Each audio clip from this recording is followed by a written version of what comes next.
Chapter 471. Hong Jin spoke with certainty, but only he knew that he did not have much confidence in his heart. After all, ever since the Han captives were established, they had been treated unfairly. Perhaps they would really surrender. However, in front of his subordinates he could only continue to encourage them. Like this, pass down the order that we must hold on.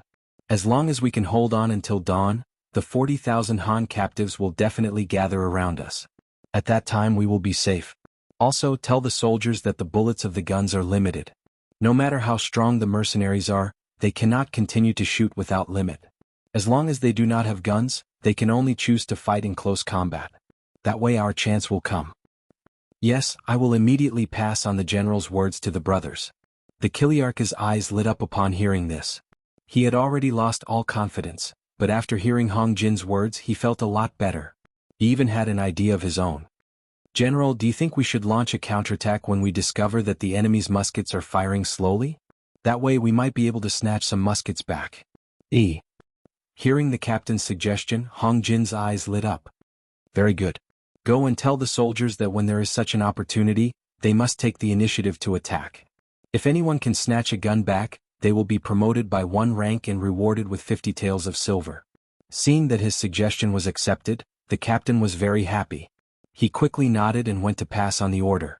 However, he did not know that the scene he was waiting for would not come true. The guns that were developed in the Ming Dynasty were flintlocks. They were the type that could only fire 1 shot after being loaded. Once it was fired a few times, the barrel, body, and especially the rifling would be easily damaged. It would need to rest for a while before firing again. However, the Type 95 guns used by the mercenaries did not have such concerns. Most of these guns were taken out by Yang Qindong from the warehouse. They were modern products.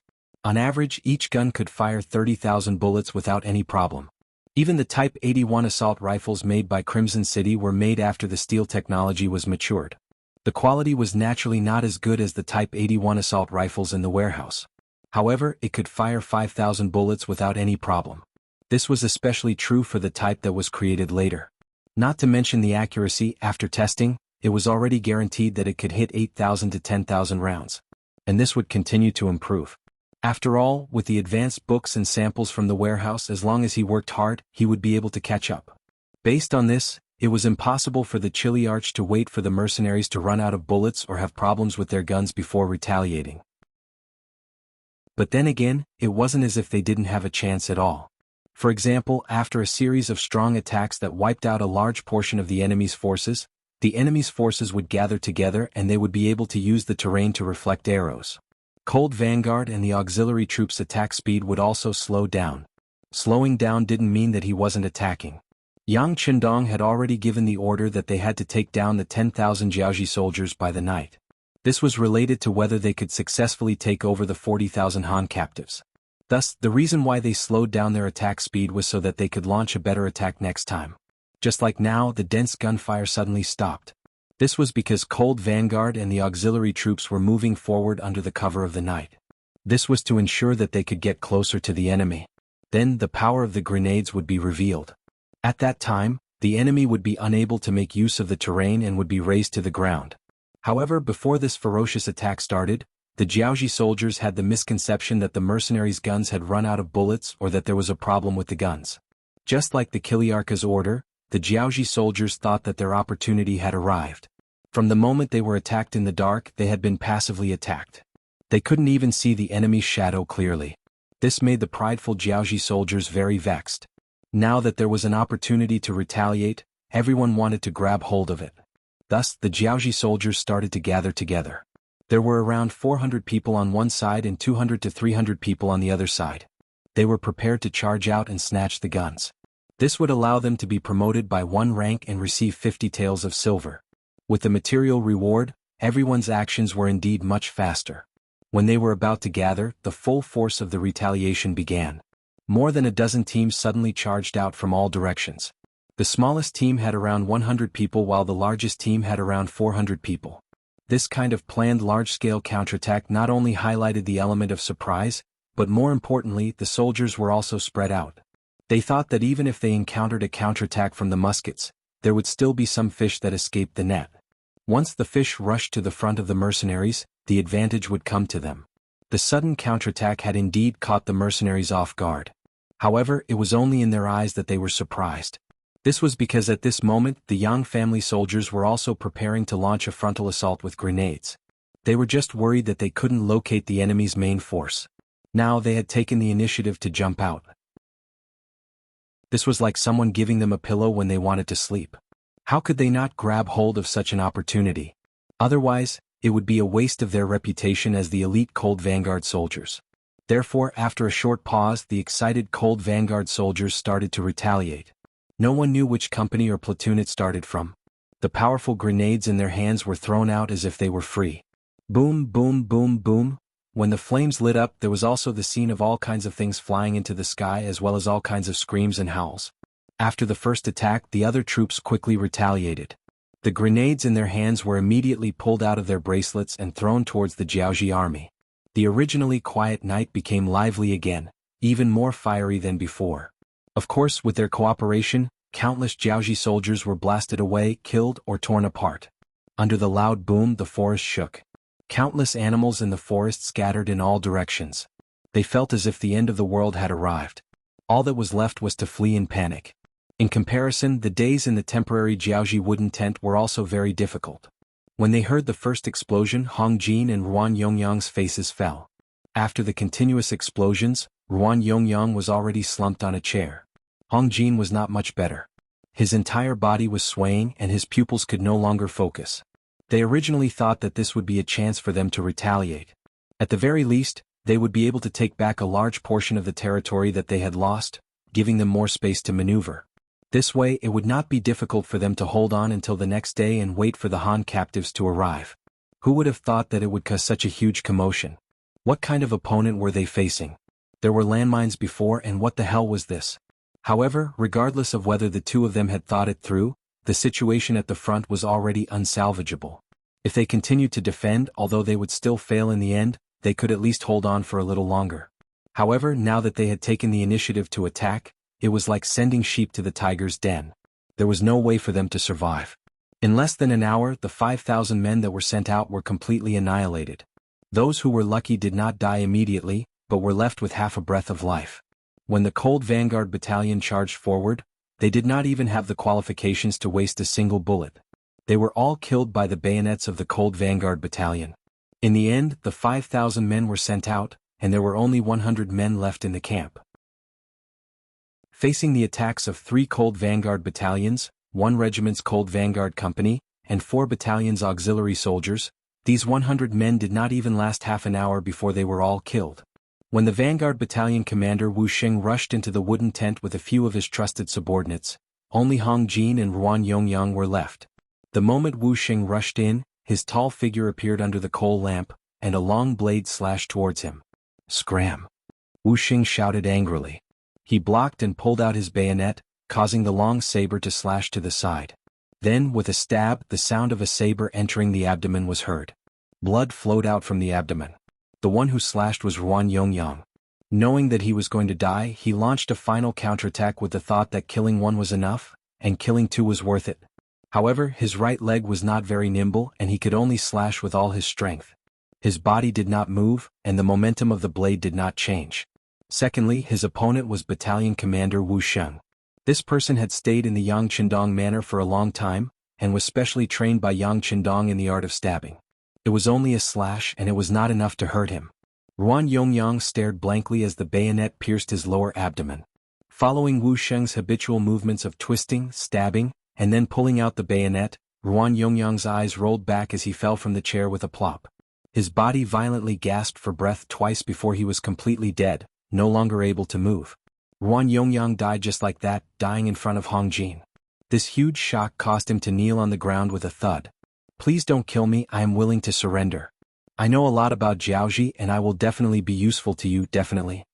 Hong Jin's greatest dream was to lead the entire Hong family, and in order to achieve this goal, he was willing to do anything. However, the more scheming a person was, the more they feared death. Chapter 472. Scheming people liked to think. They weren't like straightforward people who didn't care too much about death. Furthermore, there was no chance of a comeback. Surrendering was the best way out. With Hong Jin's intelligence, how could he not see this? Hence, his kneeling wasn't that sudden. Cowards weren't welcomed on the battlefield. Furthermore, the sixth young master had given the order to wipe out the entire Jiaoji army. Hence, even if Hong Jin knelt, the cold front soldiers who rushed into the tent didn't have any intention of letting him go. One of them even raised his bayonet and wanted to stab him. Lung Feng's movement frightened Hong Jin quite a bit. Although he was kneeling on the ground, it did not stop his body from rapidly retreating. Even so, the gleaming bayonet under the light of the coal lamp was getting closer and closer to him. Stop. Fortunately, the moment the bayonet was about to reach him, Wu Sheng suddenly spoke. With Wu Sheng's shout, Lung Feng, who was about to charge forward with his bayonet, stopped moving. This was a good habit that had been cultivated under iron discipline. After shouting, Wu Sheng took a few large steps forward. After leaping over the cold front soldier, he stared coldly at Hong Jin and said, "I hope you're useful. If you don't prove yourself useful, you'll end up like him." Wu Sheng's cold voice rang out as he pointed at Ruan Yongyang, who had already been stabbed to death and was still bleeding profusely from his body. After escaping from the brink of death, Hong Jin was already scared out of his wits. He didn't dare to have any other thoughts. He immediately nodded and said, "Sir, please don't worry. Please don't worry. I'll definitely cooperate with you." "Alright then, let me ask you. Who is he? Who are you? Also, what's the current situation of the Jiaoji army? Are there any fish that escaped the net?" Wu Sheng continued to interrogate. The sky was too dark. No one could be sure if the entire Jiaoji army was here or if their higher-ups were hiding. The reason why Wu Sheng didn't consider escaping was because he was confident. There were scouts on the periphery of the battlefield. They were the best of the best in cold front. Trying to escape from under their noses was simply wishful thinking. "Sir, the one who died is called Ruan Yongyang. He is General Ruan Gingwang's nephew. My name is Hong Jin. I am Ruan Gingwang's deputy general. This time, I am in charge of leading 50,000 soldiers to fight against you. Right now, I don't know what's going on with the Han captives, but the 10,000 Jiaoji soldiers that came later should all be dead. Even if some of them were lucky enough to survive, they should be heavily injured." In order to survive, Hong Jin really said whatever he wanted to say. However, he didn't use an affirmative tone for things he didn't know. This was where he was smart. If he knew, he knew. If he didn't know, he didn't know. When Wu Sheng heard this, his eyes immediately lit up.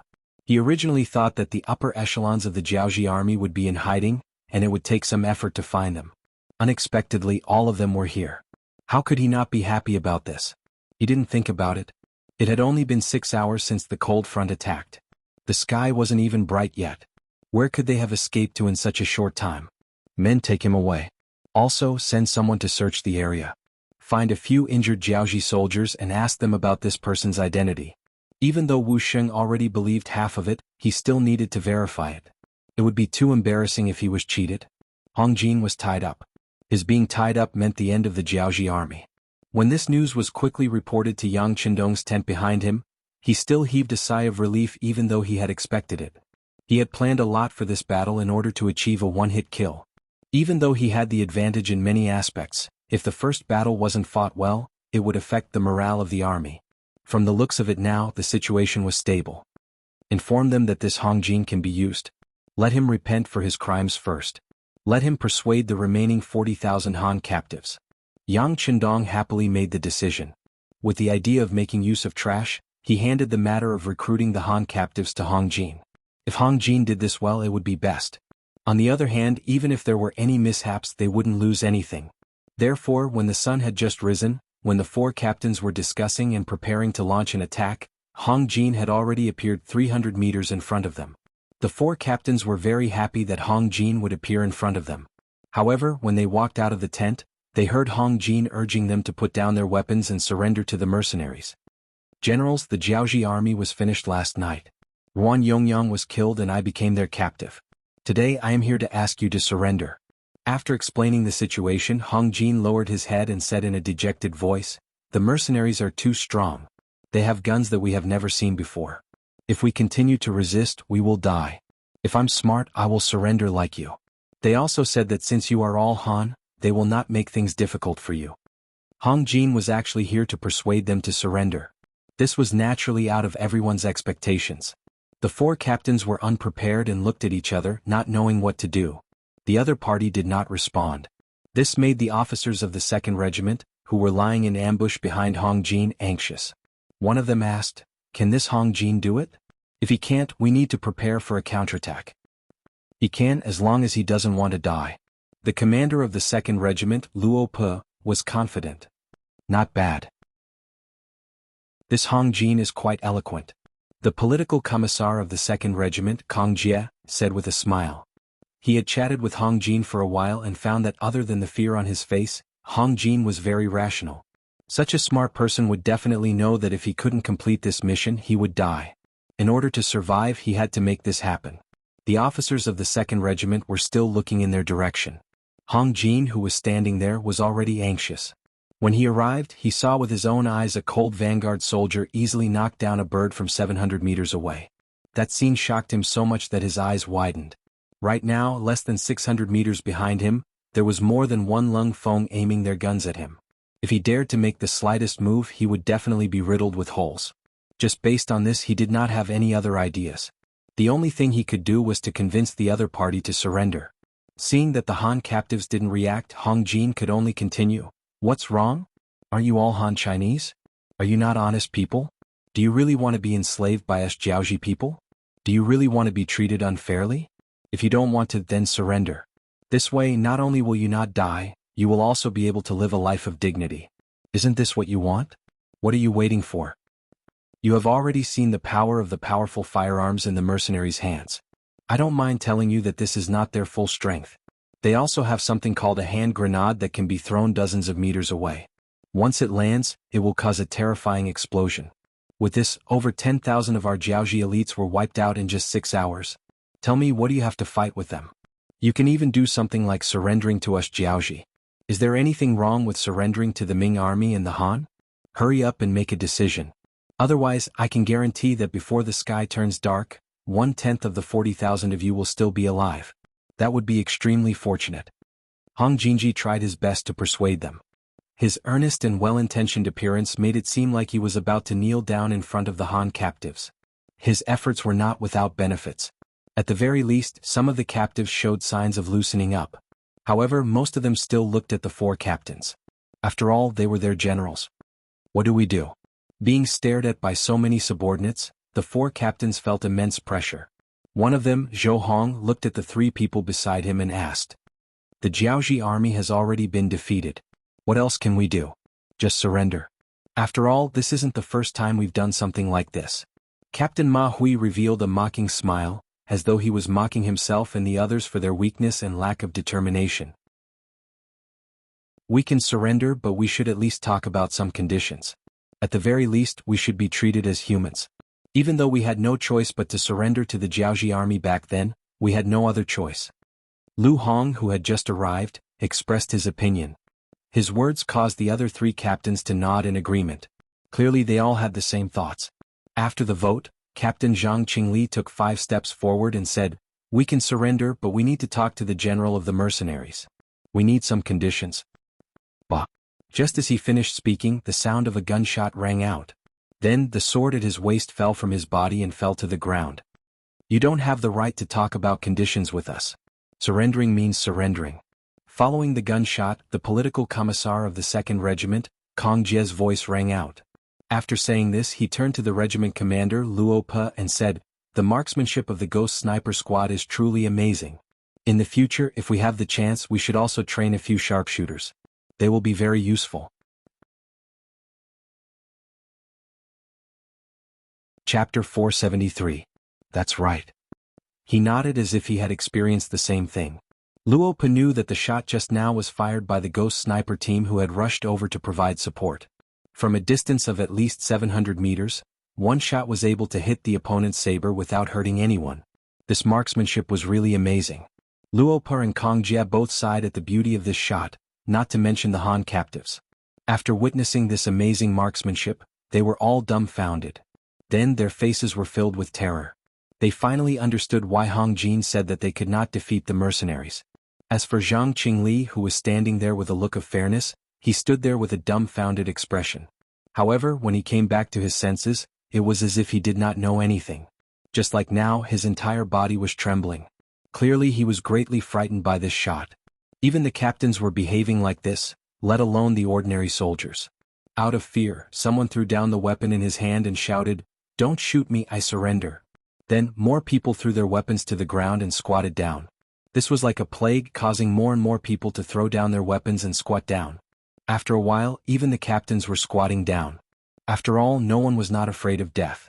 Especially when there was no need to fight to the death and there was no great hatred between them, surrendering was not shameful. Close to 40,000 Han captives surrendered just like that, and things went unexpectedly smoothly. Following the 2nd Regiment Commander Luo Po's order, more and more mercenaries appeared in the surrounding rainforest. They came out in all directions, coming in front of the Han captives and starting to capture them. News of victory could always shake people's hearts. Even Yang Qindong, who had expected things to go smoothly, was so excited when he heard the news from the scouts at the front.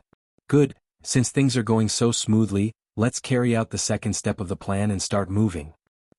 Guangnan Prefecture. At this moment it was already empty.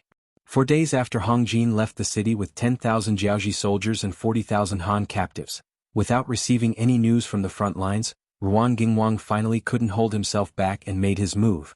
He could not wait any longer. He led the remaining 30,000 Jiaoji soldiers out of the city and charged toward the Langsun region. It was no wonder that Ruan Gingwang gave up on Guangnan Prefecture. Scouts had reported that Wang Mubin's subordinates in the nearby Shiping were marching toward them. Previously, when he had 100,000 soldiers, he was not afraid of the Mu clan's army. But now he only had 30,000 soldiers. Even he could not believe that he could still defend Guangnan Prefecture. Rather than putting themselves in danger, it would be better to retreat first and join up with the other troops. Once they had enough strength, they would be able to take back the city. Feeling wronged, Ruan Gingwang led 20,000 soldiers into the Langsun region. The fact that there was no news from 2 armies in a row made him a lot smarter. When the army entered the mountains, they sent out many scouts to scout the situation in front of them and prevent them from falling into a trap set by the mercenaries. But no matter how careful Ruan Gingwang was and how many scouts he sent out, there was no news at all. It was not just the mercenaries. Even the 70,000 men he sent out did not receive any news. It was as if they had all disappeared into thin air. The mercenaries only had 10,000 men. It was possible for them to disappear into the vast rainforest. But what about his 70,000 men? Where did they go? They couldn't have all been killed, right? It had been less than 10 days since the beginning. Even if there were 70,000 pigs in the rainforest, it was impossible for all of them to be captured. Ruan Gingwang, who could not figure out what was going on, was frightened. His army slowed down even more. He sent out more and more scouts. Many of them were elites who were very familiar with the rainforest. He did not believe that they could not find any clues. The people who knew the rainforest the best were the Jiaoji people who had lived here since young. With their rich experience and common sense, they did find some useful clues. However, they paid a heavy price for it. For example, every time they were about to find a clue, the scouts they sent out would step on a landmine and be sent to the afterlife. This wasn't the first time such a thing had happened. In fact, it would happen dozens or even hundreds of times in a single day. As a result, every single scout had to be extremely careful when they took a step forward, fearing that they would step on a landmine that could send them to the afterlife. Just like that, they finally found a huge mound of dirt on the 7th day after entering the mountains. Ruan Gingwang rushed there and ordered people to dig up the fresh-looking mound of dirt. What they saw were countless corpses. From their clothes to their figures, one could tell that they were all Jiaoji soldiers. As they dug deeper, the mound of dirt grew bigger. On the 10th day they found Ruan Yongyang's corpse. Although it was badly decomposed, Ruan Gingwang still recognized his nephew.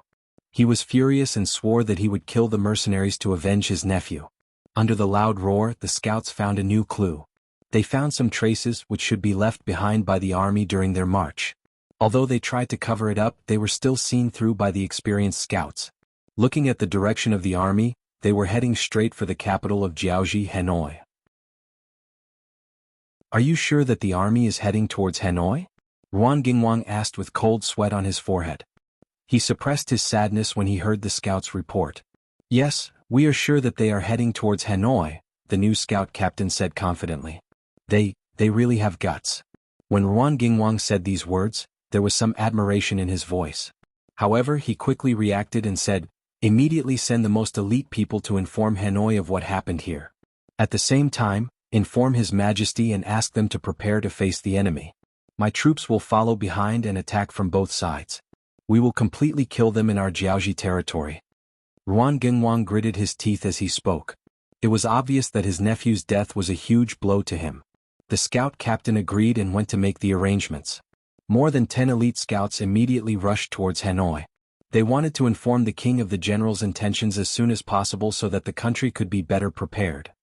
Xianan Village. This Xianan county of Vietnam's Quang Ninh province was just a village near the sea. The entire village only had about 400 people. With such a population, it was already considered a large village. At this moment, the village was bustling with noise and was very busy. The original natives had all become captives and were being transported to the ships. Along with them were 40,000 Han captives. Needless to say, the ones who could do this were the mercenaries. In fact, their leader Yang Qindong was currently drinking tea in a pavilion by the shore. Beside him were Commander Lu Po, Political Commissar Kong Jie and the rest. Sitting opposite him was indeed the commander of the 2nd Marine Regiment, Nye Tong. They came from the nearby Yongshire Island. Because Commander Gao Xiong had other missions at sea, Nye Tong had the chance to complete the mission of receiving people and delivering equipment. Naturally, they were referring to the 40,000 Han captives. The more developed Crimson City was, the more insufficient the population was. Many of the newly built factories were operated by one person or even 3 or 4 people. With the addition of these 40,000 people, the pressure could be alleviated. As for delivering equipment, it was naturally weapons and ammunition. War could not do without such things, especially when the mercenaries were alone. After a battle, who knew how much ammunition and grenades they would use? If they could not replenish them in time, it would be very dangerous. Yang Qindong had long considered this problem and came up with the idea of delivering equipment by the seaside. The equipment was delivered early and the people were pulled onto the ship. Everything was done in an orderly manner. Only then did Nye Tong have time to sit in front of Yang Qindong. Nye Tong was also one of the earliest people to join Leng Feng. He had followed Gao Xiong to Jianing Mansion to take advantage of the Yang family. After being subdued, he was dead set on following the 6th young master. Furthermore, through his outstanding performance, he became the commander of the 2nd Marine Regiment, a high-ranking officer of the Navy. It seemed that 4 years had passed. Although time had passed, Nye Tong's respect for Yang Qindong had not decreased. On the contrary, it had increased. In particular, Resken City was getting bigger and bigger. It would not be long before Ryukyu Island became the base of the 6th young master. At this moment, Nye Tong's heart was filled with respect. Nye Tong, this time you transported so much military equipment, Resken City wouldn't have been emptied out, right?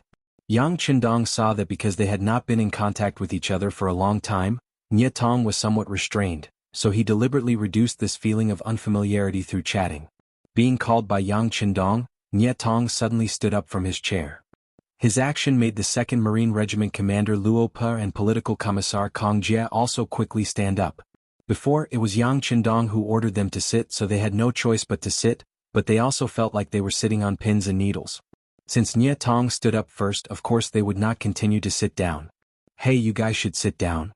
Seeing the 3 people all stand up, Yang Qindong smiled and pointed to the chair.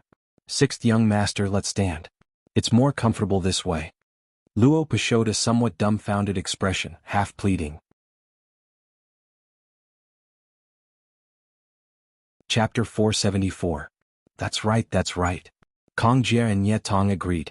Seeing that the 3 of them were of the same mind, Yang Qindong could not force them to do anything. He simply stood up and walked out of the awning. As he looked at the scene of the Han captives being sent to the ships, he said, Nye Tong, you still haven't answered my question. Replying to the 6th young master's question, these military resources will not affect the overall layout of Crimson City. We already knew that the army would expand, so the military factory has already been expanded twice. With the foundation we laid previously, there are many skilled craftsmen. In addition, through our own products, we are constantly exchanging steel and other materials from other countries and regions. Under the circumstances where we have enough raw materials, the production speed of firearms and ammunition has already doubled. For the time being, it is enough. Hearing Nye Tong speak about the situation of Crimson City, Yang Qindong was filled with emotions. Very good, but we need to have a sense of danger. We need to use our brains and take the initiative. Don't wait until we need to do something. This kind of passive waiting is not good. How about this? When you return, you must represent this young master to pay respect to those craftsmen working on the front lines. Also, tell Yu Qian to reward those who should be rewarded. Don't be stingy and don't use the methods he used in Great Ming. If you can't give up the child, you can't trap the wolf. You need to look at the big picture and set your sights further. Yes, this subordinate will remember. Nye Tong nodded his head continuously. Since this was the sixth young master's intention, he naturally had to carry it out. He believed that even Yu Qian, who was in charge of Crimson City's administration, would not oppose this. Speaking of Yu Qian, when he first came to Crimson City, he had a very strong resistance. If not for the safety of his family, he would have thrown himself into the sea to commit suicide. But when he really had nothing to do and started to come into contact with this new city, the more he understood, the more attractive it became. After knowing that this was a government that worked for the welfare of the Han people, and after being enlightened by his family and friends, especially when he saw more and more people smiling brightly, he was finally tempted. Upon learning that Yu Qian intended to contribute, Yang Qindong, who was still in the Yang clan in the north, gave the order to hand over the administrative authority of Crimson City to Yu Qian so that he could take a look. It was only administrative power and did not involve the leadership of the military. No matter what ideas Yu Qian had, he would not be able to stir up any waves. In addition, Yang Qindong had personally given the order, so Yu Qian was appointed as the first city lord of Crimson City.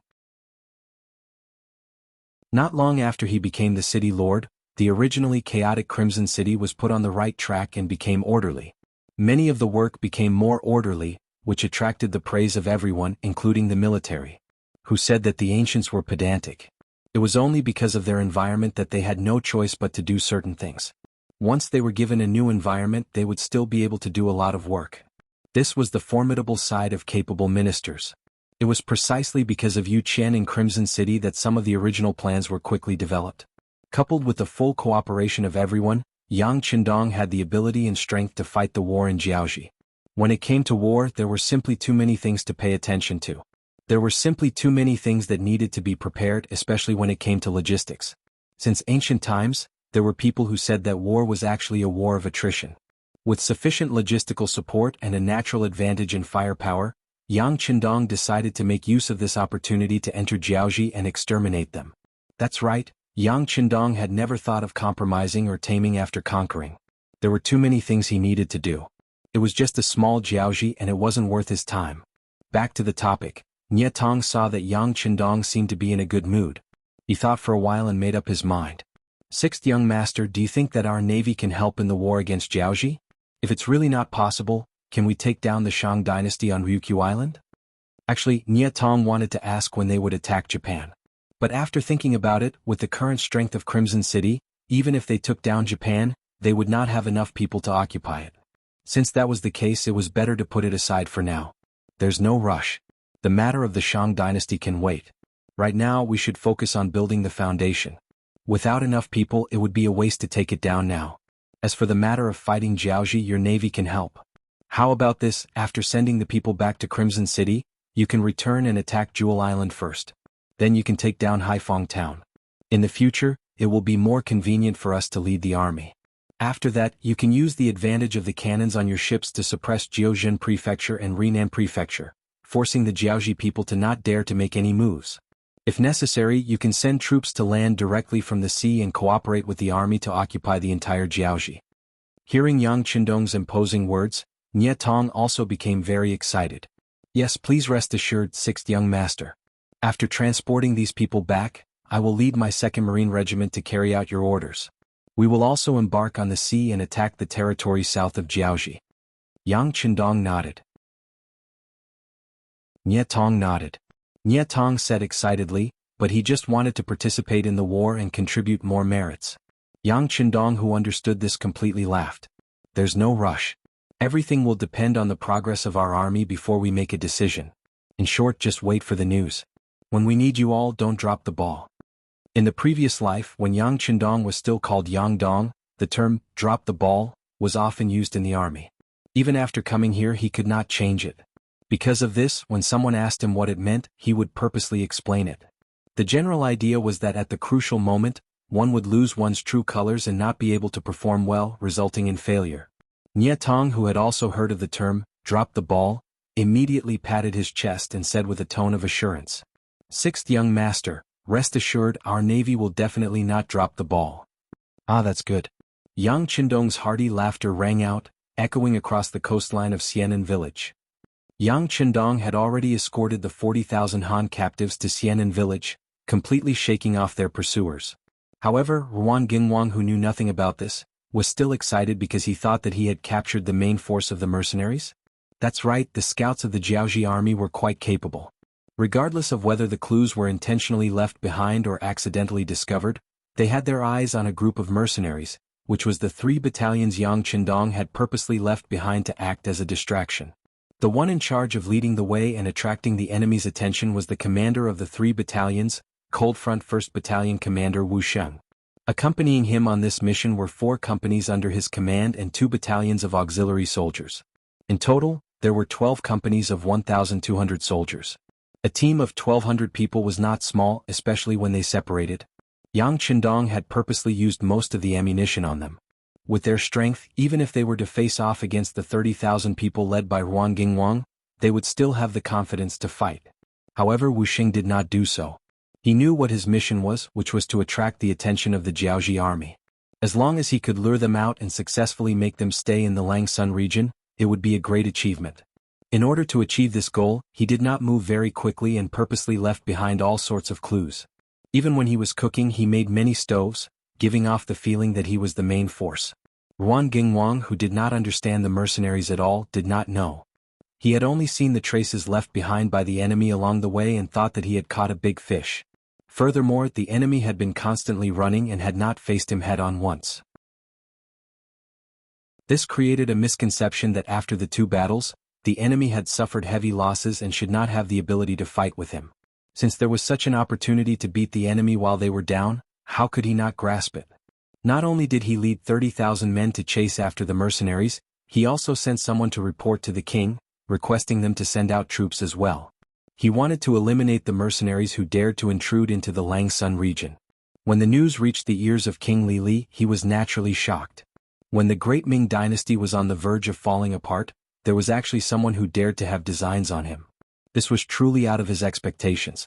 Since there was someone who did not know life from death, he did not mind fulfilling their wishes.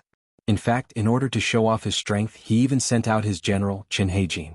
The Qin family was the second largest family in Jiaoji. Qin Heijin was also one of the top figures in the Qin family. However, after he became famous, he completely sided with the Li family. This caused him to be known as Qin Haizi due to his ruthlessness. This time, when he found out that there were enemies who dared to enter the Langsun region, and with the king's orders, how could he be courteous? He immediately led his 30,000 elite troops, known as the Black Soldiers, to the north of Hanoi. Not only did he want to stop the mercenaries from entering Jiaoji, he also wanted to use this opportunity to wipe them all out. With just 3 battalions of soldiers, Wu Sheng was able to mobilize 60,000 soldiers. In addition to the 20,000 Jiaoji soldiers who had died in battle, it was equivalent to holding back 80,000 soldiers. For Jiaoji, which only had around 300,000 soldiers, this was enough to lure the tiger away from the mountain. Since the tiger had been lured out, it was time to enter the tiger's den. After resting in Xianan village for 2 days and sending the 40,000 soldiers away, Yang Chendong brought his 20 battalions and 5 companies of soldiers to Chuyi City.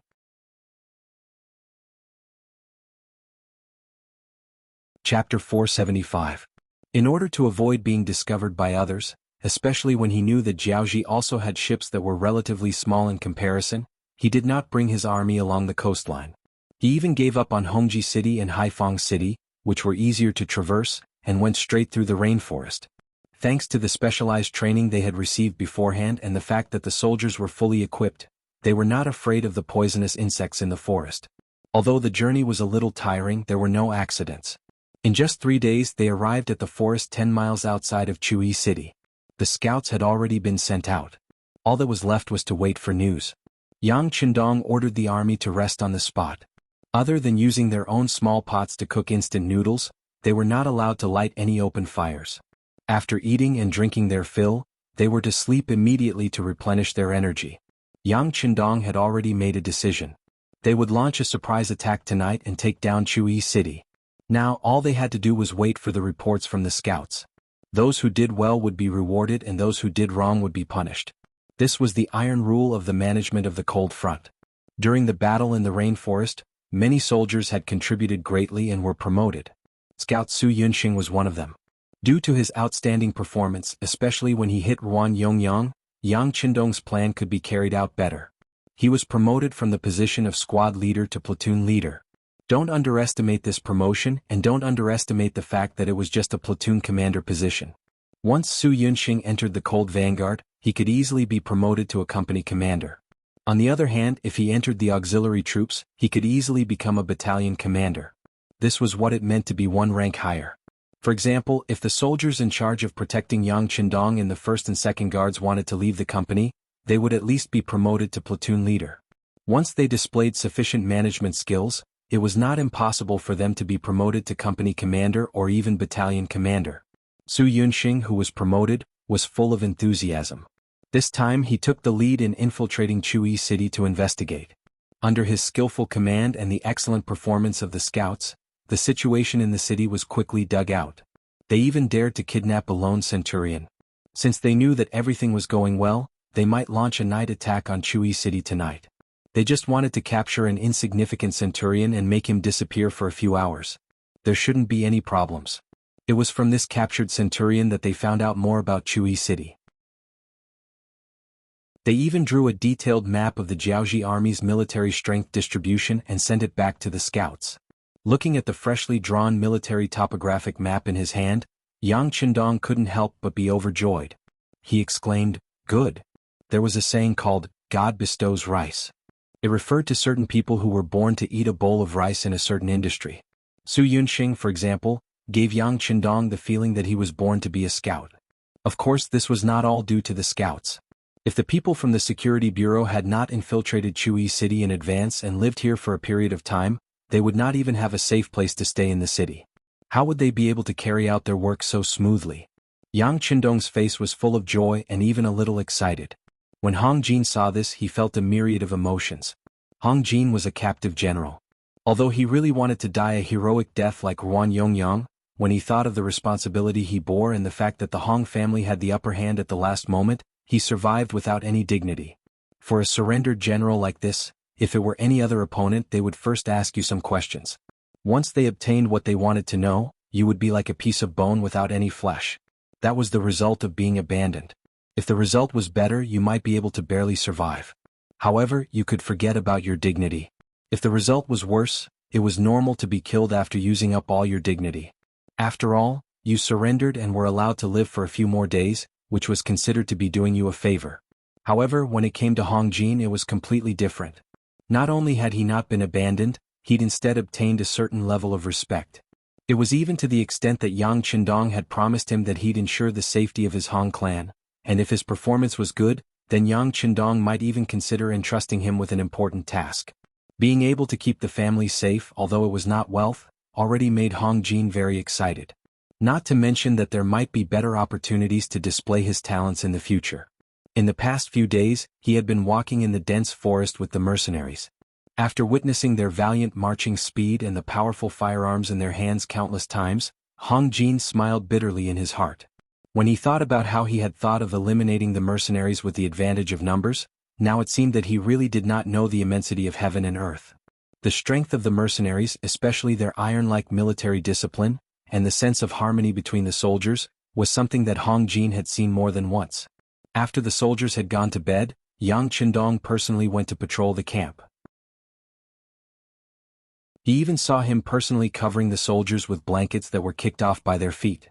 Hong Jin still remembered how shocked he was when he saw that scene. He had never thought of such a thing before. He had never seen any general in Jiaoji do such a thing. Most generals would indulge themselves in wine and women at night.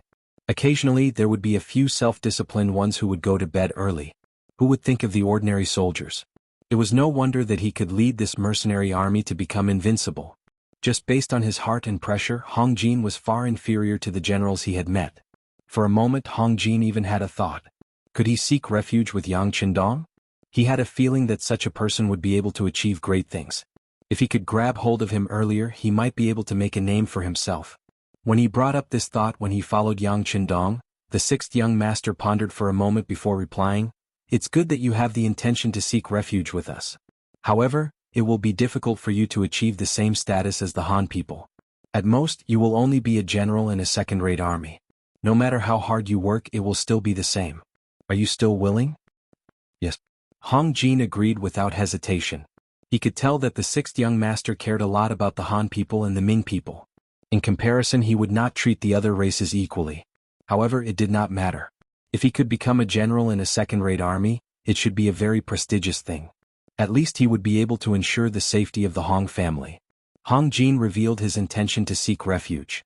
Naturally, he did not hide anything from the rest of the work.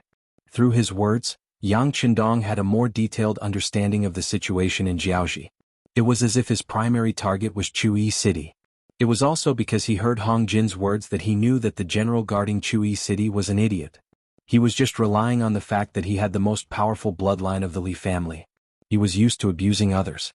Because of this, the soldiers in the city lacked training and did not have any actual combat power. With such a weak enemy, Yang Qindong decided to choose this place as the breakthrough point. He would attack from here and then throw a big stone into the clear water of Jiaoji to mess up the situation and find a better opportunity to attack. His suggestion was accepted. This was an attitude of trust. Hong Jin was naturally overjoyed. He thought that he had made a contribution. However, when he saw the map of Chuyi City sent back by the scouts, he took a deep breath.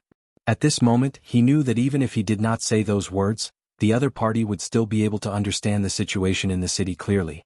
For a moment he had to keep a low profile. He no longer dared to consider himself as a meritorious person. After the map of the city was brought over, Yang Qindong immediately called for a meeting with the regiment commanders and battalion commanders. They began to distribute their respective tasks. Under Yang Qindong's military orders, in less than an hour, all the troops had received the tasks that they were supposed to do. Everyone knows what they are supposed to do, right? After distributing the tasks, Yang Qindong stood under the tree that was called the temporary headquarters and looked at the more than 20 regimental and battalion commanders surrounding him. Yes. With a low voice, all the commanders replied in unison.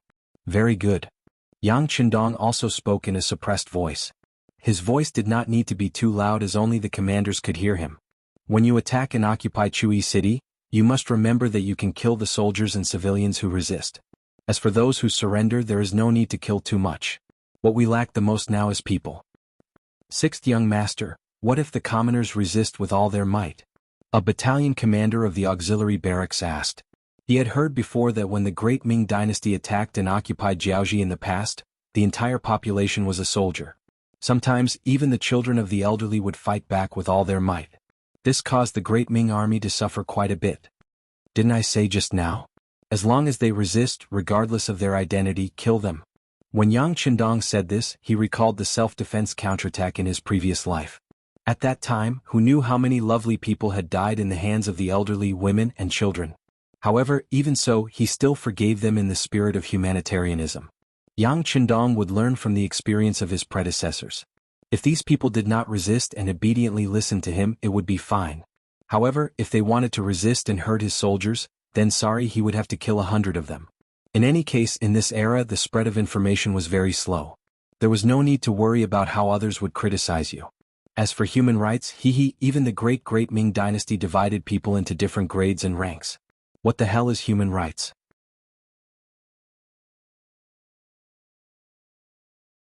Chapter 476. Of course he would only kill those who resisted. He would not kill those who surrendered. Firstly, he did not want Lung Feng to become a cold-blooded killing machine. Secondly, the current development required a large number of people. This hole would be filled by conquering Jiaoji. With Yang Qindong's reiteration, all the officers understood what they had to do next. They immediately turned around and made their preparations. Yang Qindong did not forget to tell Hong Jin, who was watching from the side, "You are from Jiaoji. If possible, you can do more of everyone's work. I will arrange a squad of soldiers to protect you from harm." "Thank you, Duke of Loyalty. Hong Jin will do his best." Hong Jin replied respectfully. After all, he was just an external general. He did not even have the right to address Yang Qindong as the sixth young master. He could only address him as Duke of Loyalty to show his allegiance.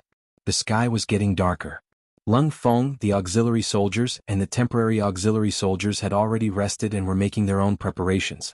The next thing they needed to do was to wait until the time was up before they began to attack the city. It was not accurate to say that they were attacking the city. This was because at midnight, when many people had already fallen asleep, the south gate of Chuyi City was opened from the inside. Then a bright torch circled the city gate 3 times. This was the signal to enter the city. It meant that Su Yunxing and the scouts had taken control of the city gate. The Yang family troops who were already prepared entered the city in an orderly manner. After they carefully entered the city gate, they were led by the scouts who were already prepared and rushed to their respective destinations. After entering the city, they went straight to their target. Everything was done in an orderly manner. Many people did not know that the army had entered the city. It was not until gunshots were heard from the granary where the military supplies were stored that the whole city became lively. Li Zhe was the general of Chuyi City who had the bloodline of the Li family. While he was still lying on the big warm bed with a beauty lying beside him, the door of the bedroom was suddenly pushed open from the outside. This movement instantly woke him up and he shouted loudly, "Who is it?" General, someone has broken into the city. Let's run." The ones who came were the guards of the general's mansion. To be able to become a general's bodyguard, they were naturally 1 in 100. Their vigilance had always been stronger than ordinary citizens and soldiers. When the city suddenly became chaotic, they felt that something was wrong. When they came out of the residence and came to the street, they vaguely saw an army approaching. They knew that it must be the enemy. After all, it was impossible for friendly forces to enter the city in the middle of the night without even saying hello. It was precisely because they knew that it might be the enemy that they rushed into the general's bedroom and shouted without regard for their status. Enemy? Where did the enemy come from? Li Zhe, who was still not fully awake, asked in confusion. But just as he finished speaking, before the guards could even open their mouths to explain, a very crisp gunshot suddenly rang out from the courtyard. The moment the gunshot rang out, the few people in the bedroom instantly felt their hair stand on end. They did not expect the enemy to break into the residence so quickly. Li Zhe, who was startled by the gunshot, was stunned for a moment. He did not ask any more questions and hurriedly put on the clothes he threw on the side of the bed. As he was putting on his clothes, he shouted, "What are you all standing there for? Hurry up and gather your men. Open up a bloody path for the general." Li Zhe was still shouting when the sounds of killing and gunshots outside were getting closer and closer. Just as he finished putting on his clothes and did not forget to hang his sword on his body, the guards outside the house started wailing one after another. As the only general's residence in the city, it was naturally the focus of attention. The ones carrying out this mission were Qin Bo's troops from the 2nd Battalion of the 2nd Regiment of the Cold Vanguard. First, they completely surrounded the place. Then they broke down the door and entered the mansion. Once they entered, anyone who raised their weapons and refused to surrender, regardless of who they were, whether they were male or female, old or young, they were all shot to death. The 95 style continued to spew out tongues of fire in the night. Soon, the number of Jiaoji soldiers who fell under the muzzle of their guns increased to 100. Under the waves of gunshots, the people finally became obedient. They knew that the people who came were not joking with them. Some of the more courageous ones who were afraid of death threw their weapons to the ground and squatted on the ground obediently, becoming captives. After a series of gunshots outside the door, a few tall figures rushed into the bedroom and saw General Li Zhe trembling all over. Li Zhe was only promoted because of his family's connections. He had never fought a proper battle before. How could he have seen such a scene? Seeing the guard who reported the situation to him just now lying in front of him covered in blood, his mind was completely blank. He did not know what to do. Remove his weapon. Although the Cold Vanguard did not know Li Zhe and did not know what he looked like, they could tell that he was a big fish just by looking at his clothes.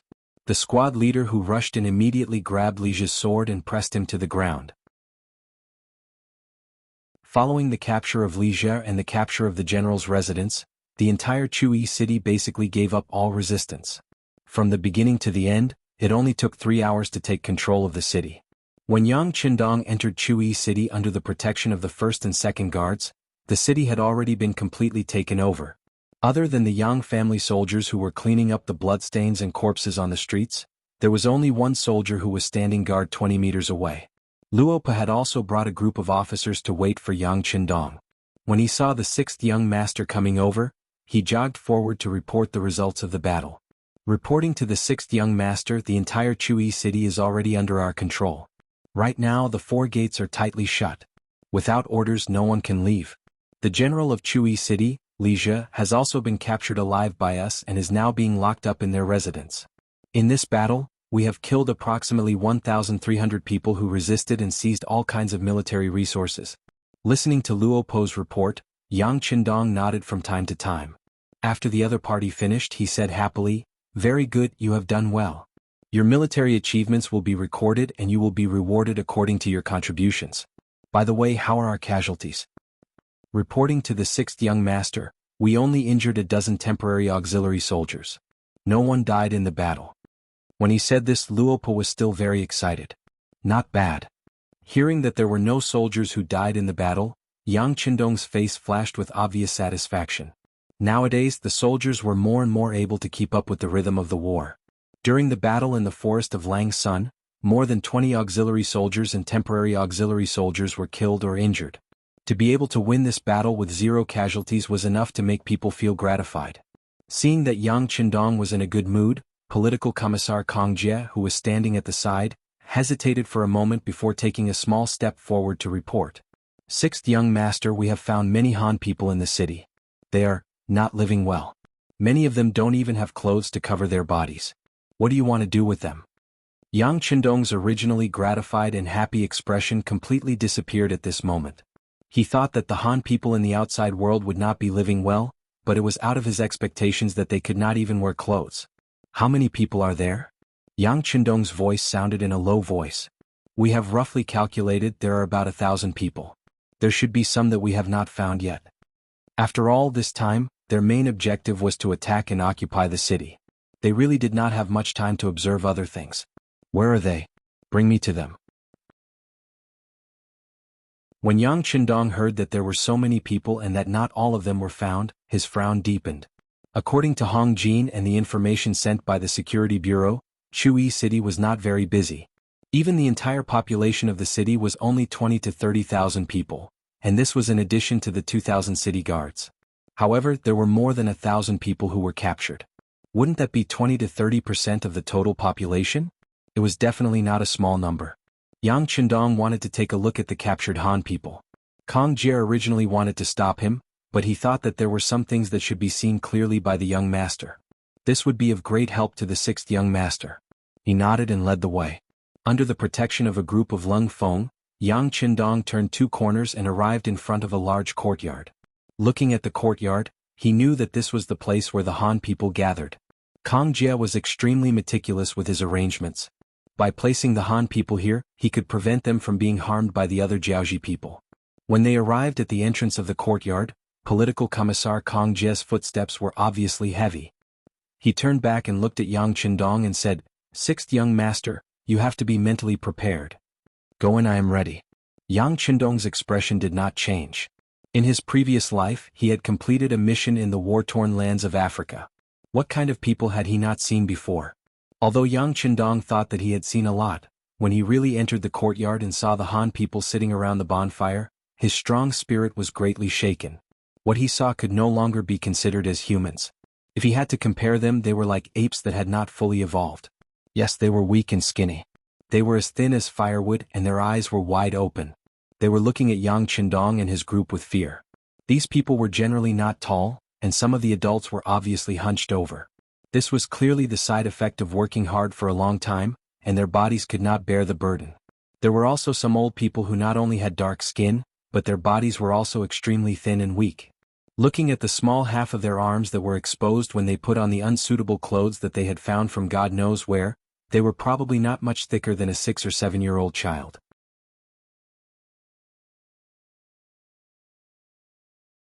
Chapter 477. There were also a small number of children. They were extremely thin and weak. At a glance, one could tell that they were malnourished and their body proportions were severely out of balance. There was also a young man who looked like he was 6 or 7 years old. He weighed less than 15 kilograms. His large head formed a stark contrast with his small body. If there was a video camera here, if this scene could be recorded and shown to the other Han people, the women would cry non-stop, and even the men would feel very uncomfortable. Just like the group of people standing beside Yang Qindong. Many of them had tears in their eyes. Some of them even had bloodshot eyes. They looked as if they were about to kill someone. These Jiaoji people deserved to be hacked to death. Tiger's mane was very close to Yang Qindong. Others might have considered the presence of the sixth young master and would hesitate to say something. However, Tiger's mane did not need to. He directly said what was on his mind. With him taking the lead, the other people immediately followed suit. They were all cursing the Jiaoji people. Some even scolded the great Ming dynasty. These people were all kidnapped by the Jiaoji people. To think that they kept saying that the world was peaceful and the people were rich. If that was the case, why didn't they save their own people? To let them suffer here, was this something a great country would do? Yang Qindong was also in a bad mood. However, he knew that similar things did not only happen in Jiaoji but also in other small countries. Not all Han people were respected, and not all Han people lived with dignity. It was just like the memories in his mind. The status of the Asians in the future was not high. They even felt inferior to the Asians. They felt that they could not compare to the Europeans.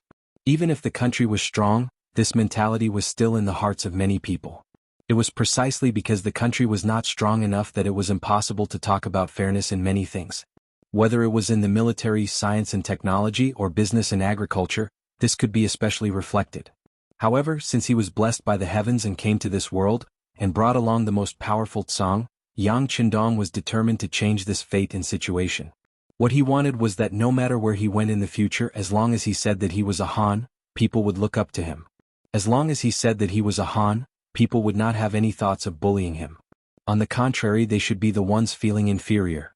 For this goal, Yang Qindong was willing to fight for the rest of his life, even if it was destined to be a long process. Give them enough food and clothing, then invite them to the largest square in the city tomorrow morning. Yang Qindong gritted his teeth as he finished speaking. Then he turned around and left. Clearly, he was unwilling to stay in such an environment for even a moment longer. It wasn't that he despised these poor Han people, but he was afraid that he wouldn't be able to stop himself from slaughtering all the Jiaoji people in the city. Behind him was a group of Lung Feng's higher-ups and guards. Compared to when they first arrived, their expressions were solemn and even frighteningly cold. A ruthless aura was naturally emitted from their bodies. Even after they left the courtyard and arrived at the main street, the auxiliary soldiers and temporary soldiers in charge of guarding the place could still clearly feel a monstrous killing intent. In the past, some of the officers of Lung Feng felt that it was inhumane for the sixth young master to want to exterminate Jiaoji. After all, the influence of the doctrine of the Golden Mean over the years wasn't ineffective. They were particular about harmony and wealth, about not leaving a line for others so that they could meet again. They were particular about being merciful and forgiving, and about winning people over with virtue. However, when they saw the scene of the Han people living in the city, their thoughts changed and were shaken. Since others didn't treat the Han people as humans, then don't blame the Han people for not treating you as humans. You brought this upon yourselves. Since you committed this sin, then you have to pay for it yourself. And such thoughts were constantly accumulating. Slowly, it would form a huge doubt that would eventually explode. The next morning, the meeting at the largest plaza in Chui City was the trigger point that Yang Qindong prepared for everyone. It wasn't enough for him to prosper the Han people alone. He needed the support and approval of more people. Although he could use his authority to force Lung Feng to do so, there was still a hint of coercion in the end.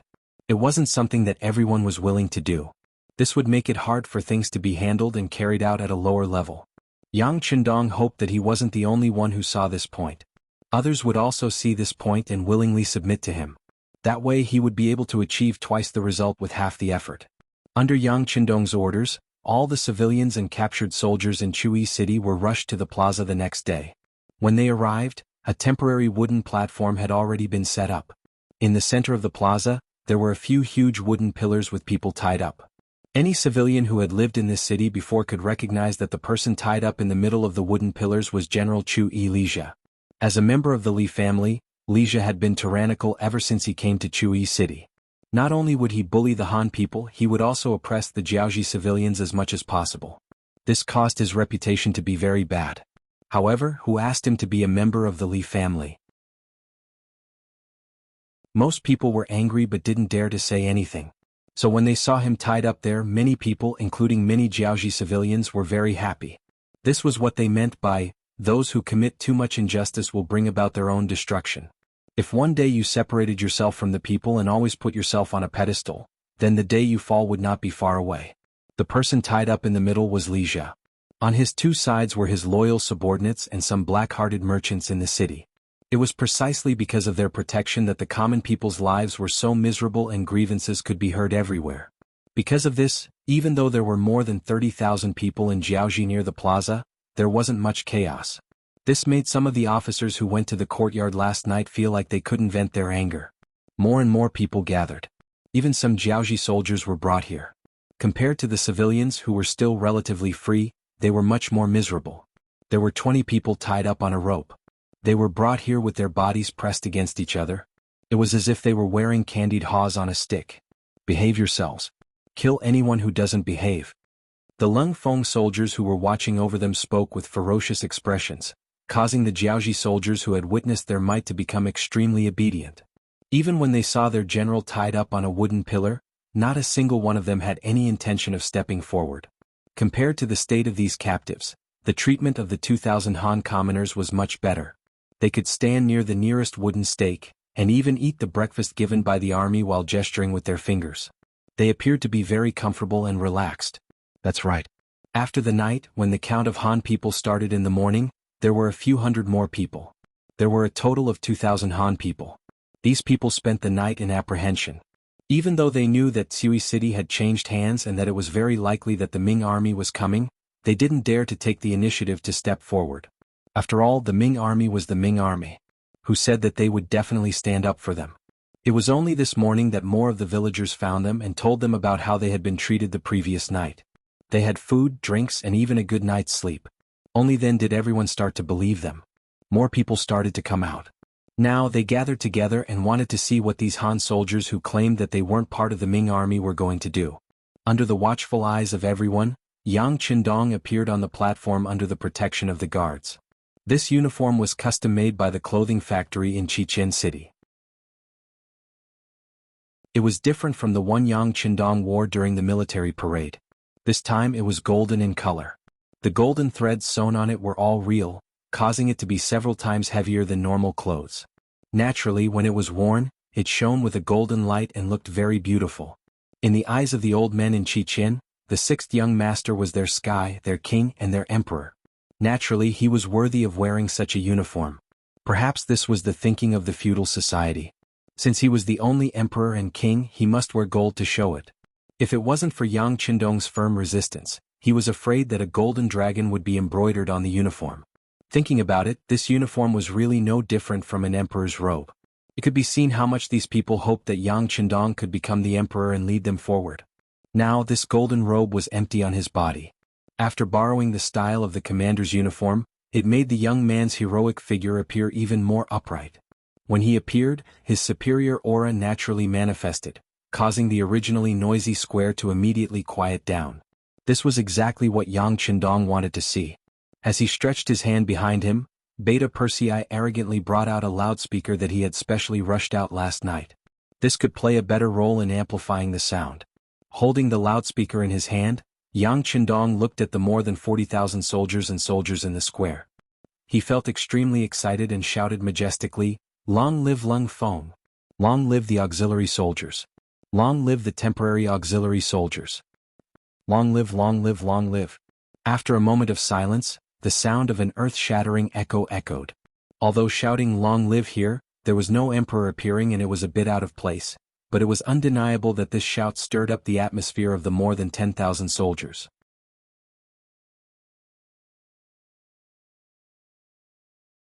Chapter 478. The excited shouts seemed to be contagious, causing many citizens of Jiaoji to have the urge to shout as well. This was human nature. Most of the time, things had nothing to do with them. However, when the people around them were doing the same, they would follow suit. There was no need to ask why because there was no reason at all. After more than a dozen shouts, Yang Qindong once again placed the megaphone by his mouth. The crowd suddenly quieted down. It was so uniform that it created a huge psychological pressure. This kind of pressure was something that those who had never experienced personally would never be able to experience.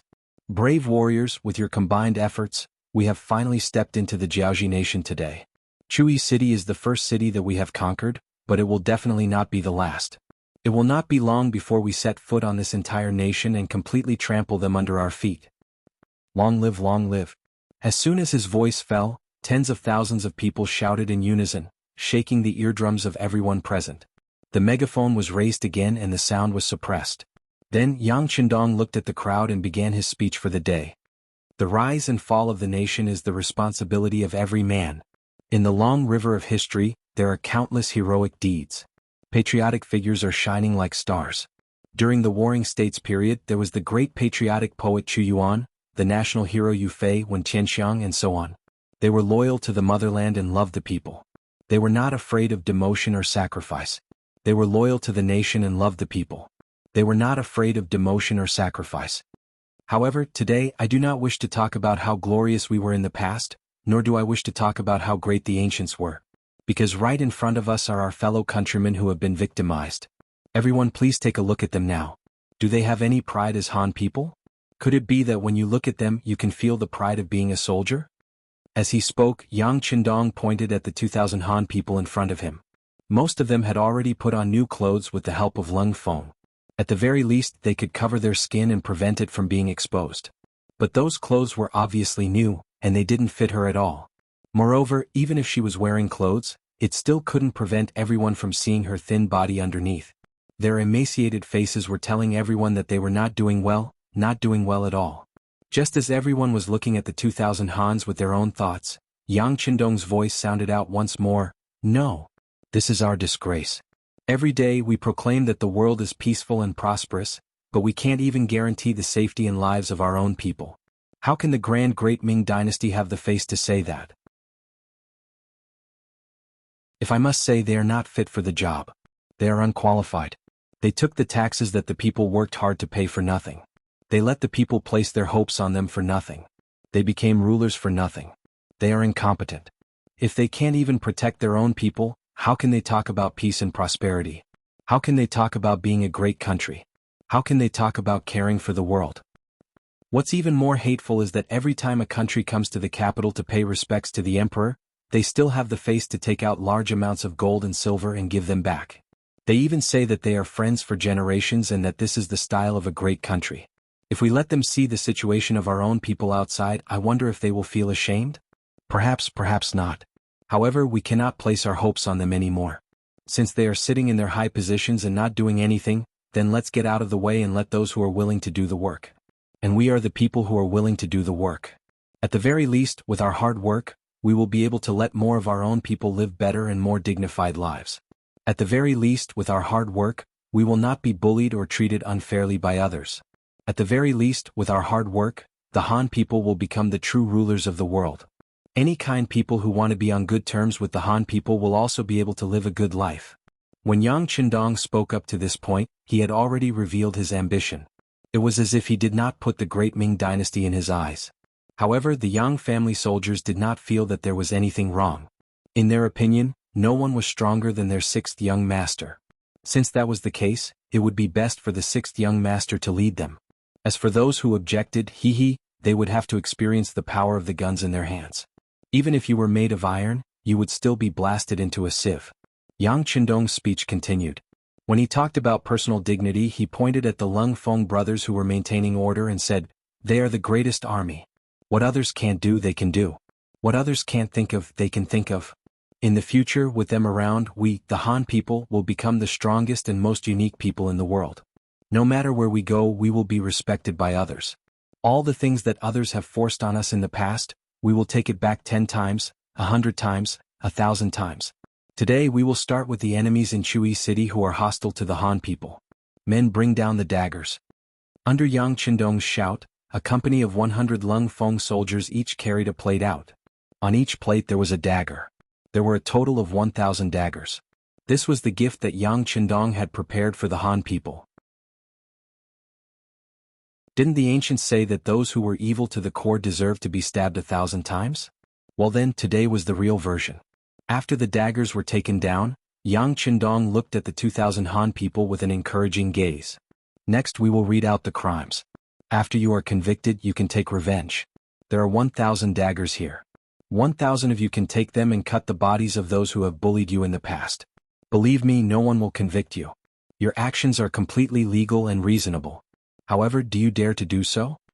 At the end of his speech, Yang Qindong's tone had become a kind of questioning, but more importantly, he was still guiding them. After being questioned by Yang Qindong, the 2,000 Han people who originally thought that they were here to watch the show were at a loss for words. These people were used to being bullied and treated like humans. Some of them were even born like this. Ever since they could understand things, there was a thought that told them that they were the most lowly people and deserved to be bullied like cattle or horses. Now that there was a possibility that this might change, of course, they would feel uncomfortable. The 2,000 people looked at each other. The children looked at the adults and the adults looked at the elderly. No one made a decision immediately. What? You don't even have the courage to take revenge on your enemies? Yang Qindong had long expected this scene. After all, many years of habits were not something that could be easily changed. However, when he saw that these people were still so hesitant despite his support, he was somewhat disappointed. Yang Qindong was disappointed. Because of this, there was a sense of loss in his eyes. This scene was seen by the 2,000 people. Although they had only known each other for a short time at most, it was only the second time that they had met. However, they could truly feel that this seemingly powerful young man was biased towards them. Everything that he did was for their own good. Since he was doing it for their own good, they could not let such a good person down. With this thought in mind, two middle-aged men in the crowd finally responded. However, because of the years of oppression, they were still a little timid. Even when they responded to Yang Qindong, their voices were not very loud. If the sixth young master had not been staring at these people, he would not have been able to hear what they were saying. We dare. You what? Seeing that someone finally took the initiative to step forward, Yang Qindong stared at the two men with encouraging eyes. As if infected by Yang Qindong's emotions, the two men first looked at each other, and then their tone became firmer. We dare to take these daggers to take revenge on our enemies. Good. Beta Persei, send the daggers to the two of them. Yang Qindong immediately agreed, and Beta Persei quickly took two daggers and sent them to the two men. When the two of them really held a dagger in their trembling hands, this scene deeply stimulated the others behind them. Immediately, the men and women who also said they dared to step forward. It was only 1,000 daggers and they were quickly distributed. Some of the children wanted to have a dagger, but it was already gone. This was because Yang Qindong considered that they were still young and did not want to do it personally. He did not want to leave any bad memories in their hearts. Therefore he only took out 1,000 daggers. With these 1,000 daggers and the protection of the strong Lung Feng, these Han people who had been bullied for many years finally had the courage to rush to the wooden platform and cut Lijia's body with their daggers. Instead of stabbing, they cut. This was to end Lijia's life by 1,000 cuts. It had to be said that this method was a bit cruel. This could be distinguished from his wailing and howling. But at the same time, it was also a way to vent their hatred. This could be seen from the faces of the people who waved their daggers. Not only did they vent their anger, but they also took the opportunity to hold their heads high. Their courage seemed to have increased a lot at this moment, and confidence shrouded them.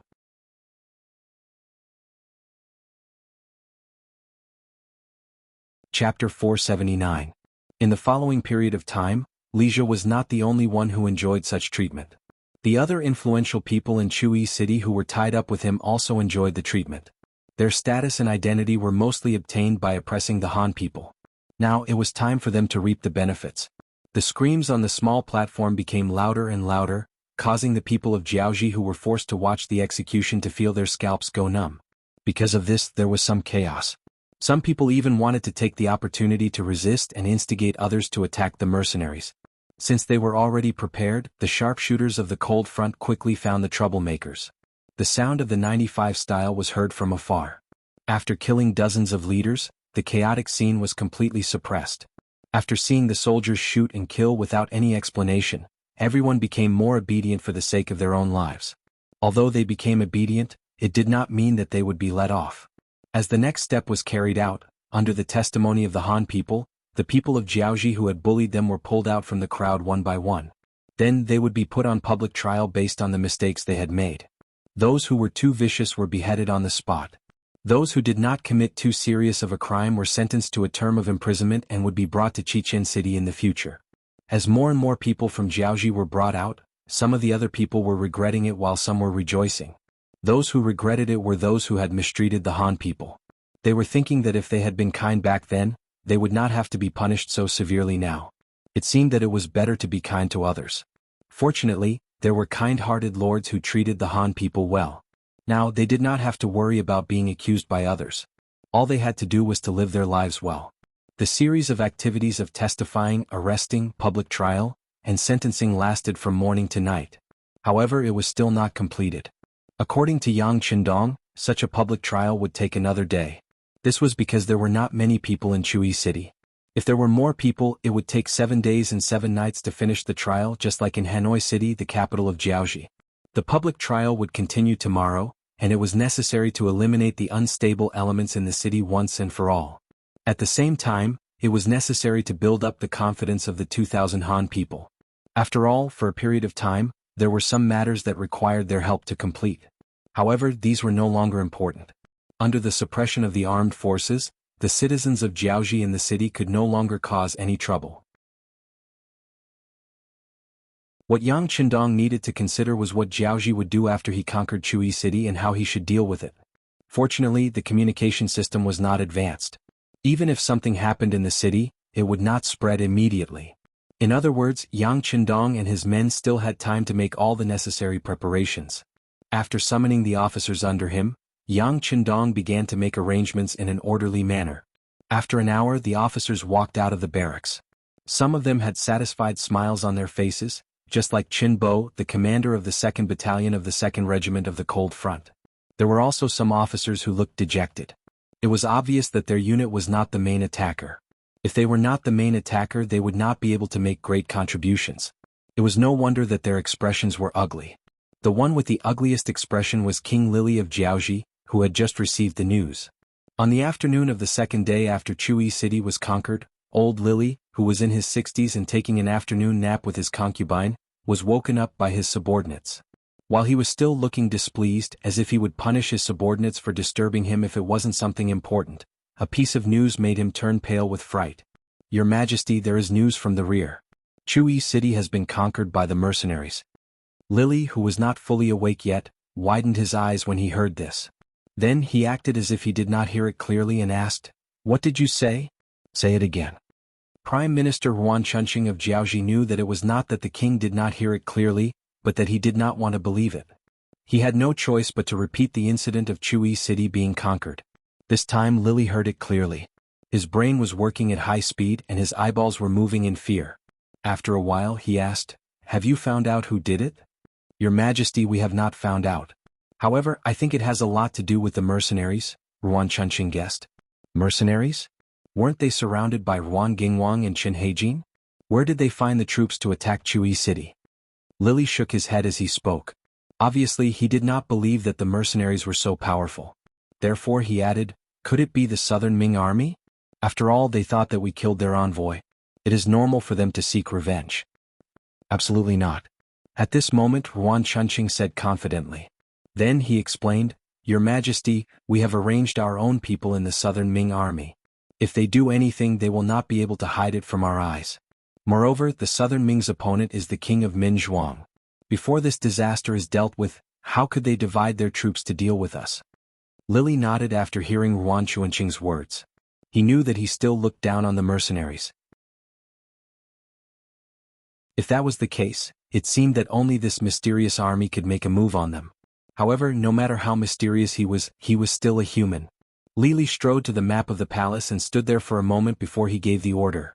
"Order Jishu, Beibei and Longbian cities to send troops to attack Chui City from different directions. Try to get rid of the invading mercenaries in the city in the shortest time possible. Also, send someone to contact Qin Heijin and Yuan Gingwang. Tell them that we have discovered the main force of the mercenaries here. Tell them to advance boldly and get rid of the enemy as soon as possible." Lily might be old, but he still had a thorough understanding of the situation in Jiaoji. The series of countermeasures he adopted were also very appropriate. Prime Minister Yuan Chunqing, who was standing below, nodded. If he was the one making the arrangements, this was the most he could do. He immediately complied and walked out of the room. When King Lily was the only one left, his eyes flashed with anger and killing intent. "Mercenaries, since you took the initiative to find trouble with me, then don't go back." Jiaoji was not very big. The advantage of a small country was that things could be spread quickly. As scouts on horses left the city and headed in different directions, a net was formed to deal with the mercenaries. Beibei City. It was located on the east side of Hanoi, the capital of Jiaoji. It could be said that it was the eastern gate of the capital. Since it was the eastern gate, its location was naturally very important. To be able to become the general guarding the city, he naturally had some authority. He was Pan Wenfei of the Pan family, one of the 6 great families of Jiaoji. Relying on his family's prestige, Pan Wenfei obtained this position. Because of this matter, who knew how many people had talked about him behind his back? He did not know when it started, but he had secretly made up his mind to perform well. When he achieved great merit, he would use facts to slap the faces of those who dared to slander him behind his back. He would let them know that they were wrong. However, many times, having the intention was one thing, and being able to do it was another. If he wanted to achieve great merit, he had to have the opportunity. Previously, when King Lily was persuaded to send troops to the southern Ming Empire, Pan Wenfei had fought to bring troops north. However, how could the Pan family compete with the Yuan family? In the end he failed. After returning to Beibei City, he could only continue to wait. However, although Beibei City was known as the Eastern Gate of Hanoi, the southern Ming Empire was currently weak. It seemed that it was impossible for them to attack Jiuji's territory. He did not know where his opportunity was and if it would appear again. This was especially so when he received news that Ruan Gingwang's army was progressing smoothly, and he had already captured 50,000 Han soldiers. This made his heart itch even more, and he cursed Ruan Gingwang countless times in his heart, jealous of his good luck. Fortunately, some time ago news suddenly came from the front, saying that an army called the Mercenary Army had suddenly appeared and fought with Ruan Gingwang. Ruan Gingwang's nephew Ruan Yongyang had died on the battlefield. When he received the news, Pan Wenfei's heart was filled with joy. Although they were officials of the same court, there was still a difference in seniority. If Ruan Gingwang could not do it, would it be his turn? It was also from that time that he began to train the army, preparing to replace Ruan Gingwang and go to the front lines at any time. However, what he did not expect was that before Ruan Gingwang's news came, Chui City to his east had suddenly changed hands. When this news came out, it gave him a big fright. After sending people to pass the news to Hanoi City, Pan Wenfei began to prepare to send troops. Speaking of which, Chui City was the closest to him. Now that he had the opportunity to send troops, no one would fight with him. Didn't that mean that it was time for him to display his strength? As long as he eliminated the enemy from the east, he would definitely attract the attention of the king. In the future, it would not be difficult for him to get promoted and become rich. The more he thought about it, the more excited Pan Wenfei became. In a very short time he began to gather the troops and mobilize the military supplies. He could not wait to perform well. Sure enough, in less than a day King Li Li's order was passed down, allowing North Belt City to send troops to Chui City. At the same time they would take back Chui City and eliminate the invading enemies.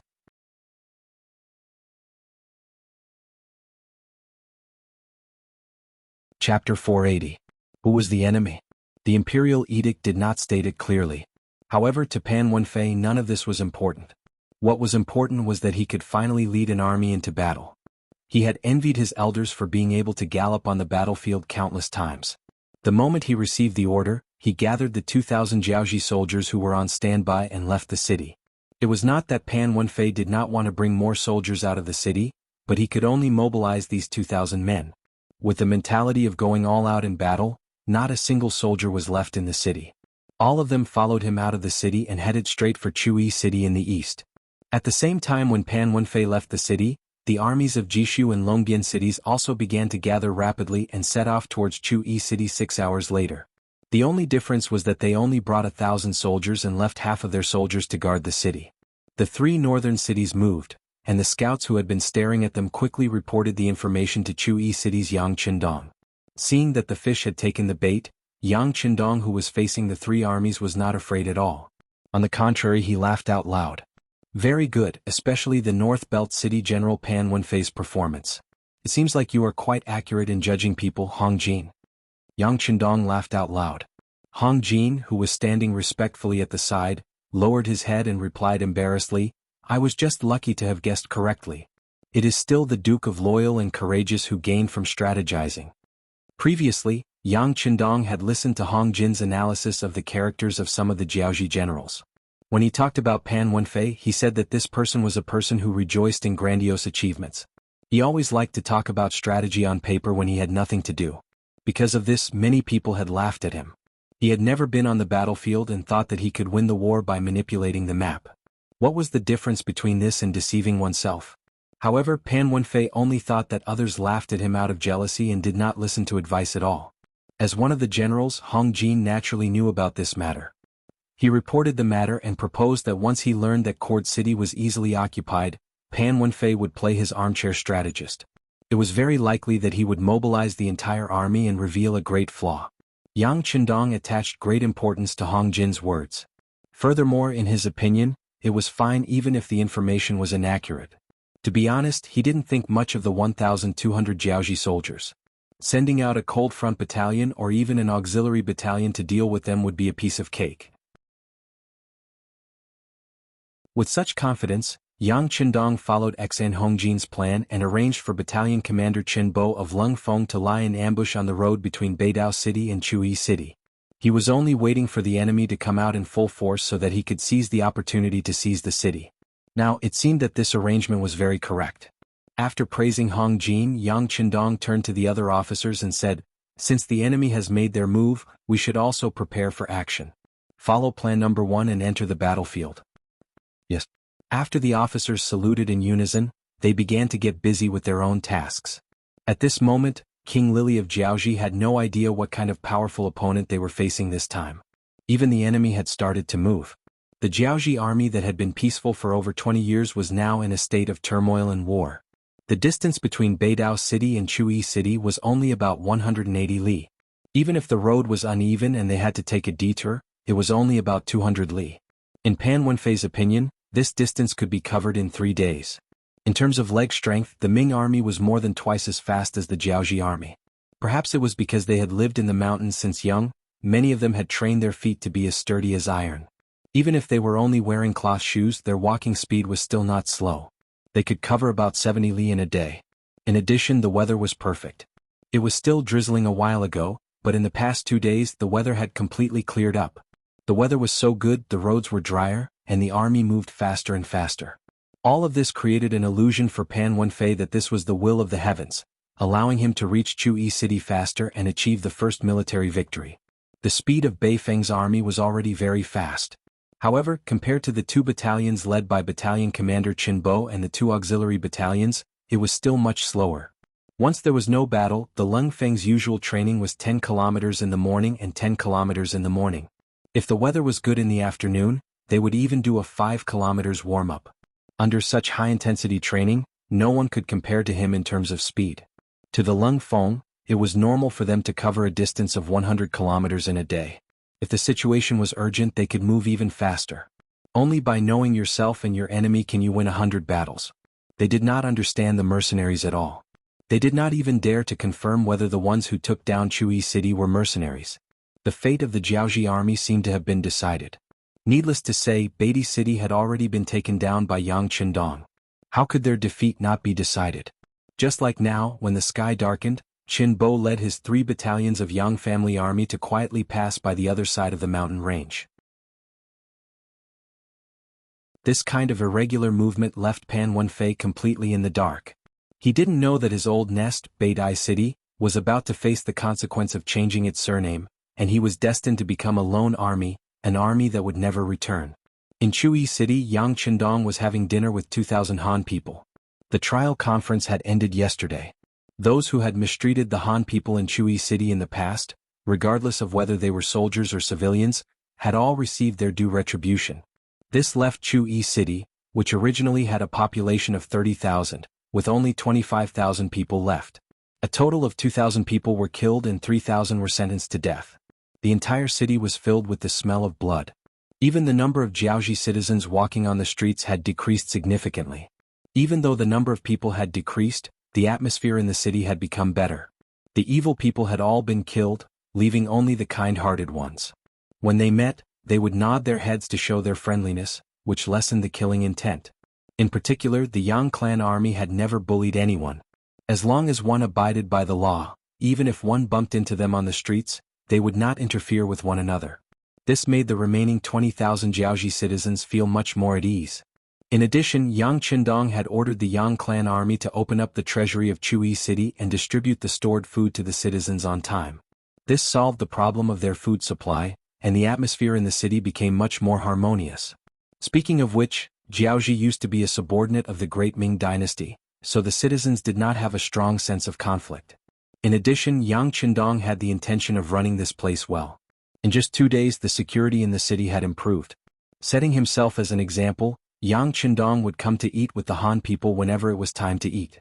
Under the influence of the good atmosphere, not only did the Han people feel warm, Even some of the more daring citizens of Jiaoji dared to come over and take a look at the young demon king who had killed people without batting an eyelid 2 days ago. Tonight, Yang Qindong came to the square to eat with the Han people again, deepening the relationship between both parties. In fact, since yesterday, there were no more than 2,000 Han people gathered here. Under the busy work of Kong Jie and Song Jie, the 2 political commissars, the houses of the Jiaoji villains who had been killed were vacated for the Han people to live in and use. This allowed more Han people to be allocated their own houses. It was said that once the situation stabilized, the city gates could be opened to the outside world, and land would be distributed to everyone. This gave all the Han people hope. Since ancient times, land was the foundation of the people. As long as they had land, they could grow food, obtain a good harvest, and live on. It was precisely because Yang Qindong was considerate of them and gave them dignity that the Han people liked this young master. Even though many of them had already been allocated their own houses, when it was time to eat, they would still rush to the square to eat and chat with the young master who brought them hope. Facing these people, Yang Qindong did not put on any airs. Instead, he squatted down and ate with everyone. After eating, he sat cross-legged on the ground and chatted with everyone. As for the content of the chat, there was a variety of topics. Since he did not put on any airs and was so amiable, it allowed him to quickly get closer to the people. Following that, when Yang Qindong talked about some matters and policies, he would receive a positive response from the people. After 2 days of interaction, the Han people also knew that this young master was the Duke of Loyalty and Courage of the Great Ming Dynasty. It seemed that he had a lot to say. After some of the bolder ones finished eating, they asked tentatively, "Duke, you guys have taken down Chu Yi. Presumably that old fellow Li Li will not accept it. Will they take revenge here?" Just from the way they addressed him, it could be seen how much the Han people living in Jiaoji hated Li Li. Of course, this was also because they had their own dignity after interacting with Yang Qindong and the others for a few days. If it was in the past, they would definitely not dare to say such words. Yes. When this issue was raised, many people's faces changed. It was not easy to have their own dignity and hope for the future. They did not want everything to disappear so quickly. Seeing that everyone was so worried, Yang Qindong smiled. He knew that it was time to reassure everyone. "Didn't you all say that Li Li is an old man? Since he is already old, how can he be our opponent? Moreover, it's not like you haven't seen how powerful our army is. Other than the fact that we have fewer people now, our combat power is very strong. Don't worry, unless the enemy doesn't come, no matter how many come, we will destroy them all. When the war starts, if you are interested, you can go up the city tower and see for yourself. Other people might be in danger guarding the city, but we don't have to."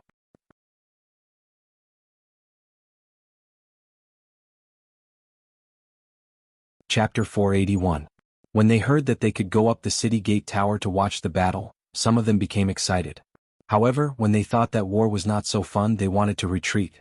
However, when they saw Yang Qindong's confident look, they did not feel that afraid anymore. It seemed that they could go up the city gate tower to watch the battle. Looking at the hesitant expressions of these people, Yang Qindong sighed in his heart. The revolution had not succeeded yet. Comrades, you still have to work hard. These Han people had been oppressed for too long. If he wanted them to regain their confidence and become the master of Jiaoji, he would need a lot of time and many things to do. However, since he was here, he had to succeed. Otherwise, if he could not even handle a small Jiaoji, how could he talk about giving the Han people dignity and happiness? How could he talk about conquering the world? Another night passed. The Han people in Chuyi City slept very well. They were slowly getting used to this feeling. It was also night time, but some people did not get any rest. They were the reinforcements from the north, Jishu and Longbian cities. Since the king had given the order, they had to carry it out. In terms of execution, the Jiaoji army was better than the Ming army. Perhaps it was because the Ming army had been split into 2. Seeing that it was going to be split into 3, the generals had long changed their minds. They were no longer as happy to carry out the orders of their superiors. The speed of the Jiaoji army was not slow, especially in the middle. They had the most soldiers and the highest morale. Under the leadership of General Pan Wenfei, they wanted to achieve the greatest merit. They were the first to set off and were now less than 10 li away from Chuyi City. Seeing that the target was right in front of him, Pan Wenfei had a bold idea in his heart. Could he take advantage of the night to attack? If that was the case, he would be able to take down Chuyi City before the other reinforcements arrived. That would be the greatest merit. Once this idea appeared in his mind, he could not get rid of it. Pan Wenfei, who was stimulated by the military merit, quickly made a decision. He then ordered the army to start resting. Everyone eat first and rest well. After 4 hours we will begin the siege. At that time all the credit will belong to us brothers. As Pan Wenfei rode his horse through the army, he explained his plan. The 2,000 Jiaoji soldiers were extremely excited. They didn't know how powerful Yang Xie's new army was. They had been staying in Beidai City for a long time, and they thought that they were the strongest soldiers in the world. Under such a mindset, one really dared to think of anything and do anything. However, one never considered whether one had such a big appetite and could do such an important thing. The scouts who had been keeping an eye on the soldiers in the north suddenly realized that they had stopped moving. They were still 10 li away from Chui City. Logically speaking, this shouldn't be the case. If it were them, they would at least stop at a distance of 5 miles from the city gate to rest and reorganize. This way they would be able to achieve twice the result with half the effort when attacking the city tomorrow morning. Realizing that something was amiss, the scout squad leader sent a soldier back to the city to report. They couldn't tell what these people were up to, but the 6th young master should be able to tell. In their hearts, they had already deified the 6th young master and thought that he was a god sent down by the heavens. Otherwise, how could they explain the powerful firearms in their hands? They stopped 10 li away and haven't set up camp? In Chui City, Yang Qindong's expression revealed a look of understanding after hearing the scout's report. After all, he had attended a military academy in the future and had studied countless battles since ancient times. He was already familiar with some of the tactics of his predecessors. Compared to the various three-dimensional battle tactics of the future, the battles of ancient times were sometimes like child's play. How could Pan Wenfei's little plan escape his eyes? They want to copy us and launch a night attack. Very good, since that's the case, don't let them go back. A mature battle plan flashed through Yang Qindong's mind. Originally, Yang Qindong didn't have the idea of swallowing Pan Wenfei's troops, but he did have the intention of severely injuring them. Compared to other people who were afraid that their strength would be exposed in front of others, Yang Qindong did the opposite. He hoped that others would know how powerful he was so that when they fought, it would be twice the result with half the effort. Before they met the enemy, they would already have a 30% advantage in terms of momentum. With this thought, Yang Qindong needed someone to spread the news of the bravery of the Yang family army. Originally, this candidate was Pan Wenfei. It was very simple to achieve this goal. He only needed to severely injure the opponent. The opponent who was scared out of his wits would surely spread the news for him. However, he didn't expect that Pan Wenfei would actually think of launching a night attack. This attitude of not putting the Yang family army in his eyes made Yang Qindong angry, but he also decided to take him down. Since he didn't even have the ability to see this, there was no need for such a general to continue living. As for the matter of spreading the news, it was very simple. Didn't Jishu and Longyan City have a total of 2,000 troops? He just needed to let them spread the news for him. Gather Commander Luo Pa and all the officers above battalion level in the city for an emergency meeting. Yang Qindong, who had a plan in mind, said to Tiger's Mane, who was standing at the side waiting for orders. Outside Chui City. After more than 4 hours of rest, the 2,000 soldiers from the north were in much better spirits. After eating and drinking to their heart's content, under the leadership of General Pan Wenfei, they groped their way towards Chui City, which was 10 miles away. Earlier, Pan Wenfei had already mobilized the troops before the battle. He made a promise to the 2 Kiliarchs and the 2 centurions under him. He said that once they were able to take down the city, money, women, and power would satisfy them to the greatest extent. With the general's promise, the morale of the troops was raised. Some of the young generals who were willing to think in the best possible way seemed to have already seen the scene of gold and silver placed in front of them. With such a vision and hope for a beautiful future, the 2,000 soldiers used a speed that was at least a quarter of their usual speed to arrive at a place 2 miles away from Chui City. Looking up at the top of Chui City from this position, they could already see the figures of soldiers moving around under the lit torches. Everything is normal. Seeing that there was nothing out of the ordinary, and even the number of guards on the top of the city tower was not many. Thinking about it, there must have been some lazy people who went to rest late at night. And this was the reason why Pan Wenfei wanted to launch a surprise attack in the middle of the night. As long as he grasped the right opportunity, he might be able to launch an attack. Listening to the scout leader beside him reporting the situation in Chui City, Pan Wenfei, who was officially leading troops into battle for the first time, had a face full of excitement and agitation. Okay, if there are no problems, immediately arrange for the siege. The cities in Jiaoji were not very tall. Perhaps it was because very few people came to invade, or perhaps it was because the resources were too scarce. There were not many things that could be used. In addition, there was not much historical evidence, so the city walls of their cities were more symbolic than defensive. For example, the city walls of Chui City were only 2 zhang tall. It was more than 6 meters high, and it was possible to climb up with a rope. The siege that Pan Wenfei mentioned was the method of using ropes to forcefully climb the city walls. And as long as a large group of people and horses climbed up the city tower and opened the city gates from the inside, they could suddenly enter the city and deal a fatal blow to the enemy. The scales of victory would naturally tilt towards the Jiaoji army. After the main general gave the order, a group of 100 people immediately moved forward under the cover of the night. These were the warriors that were carefully selected from the 2,000 people. They were more agile than ordinary soldiers. Once these people climbed up the city tower, it was basically a done deal for them to take down the city. After the elite group of 100 people set off, Pan Wenfei and the rest did not stay idle. The remaining 1,900 people quickly approached the bottom of Chui City Tower. They were making their final preparations. Once the city gates opened from the inside, they would immediately kill their way into the city and display their bravery and grace.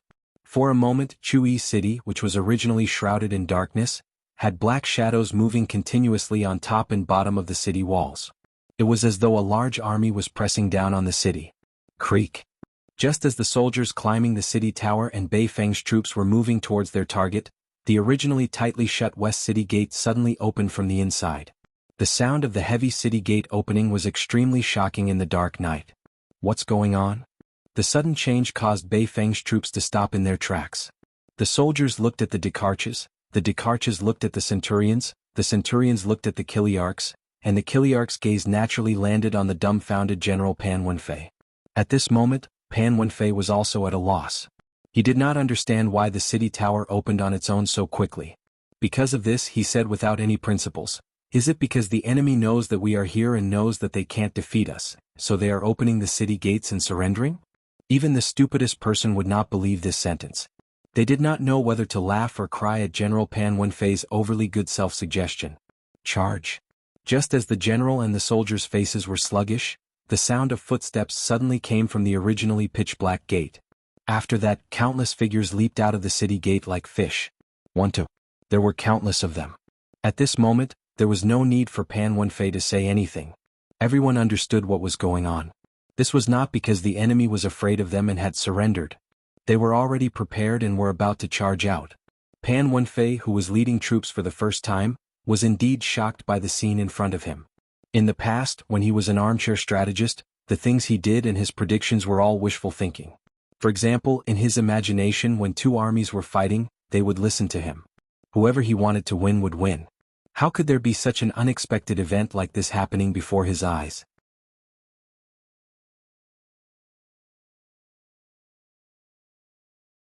Chapter 482.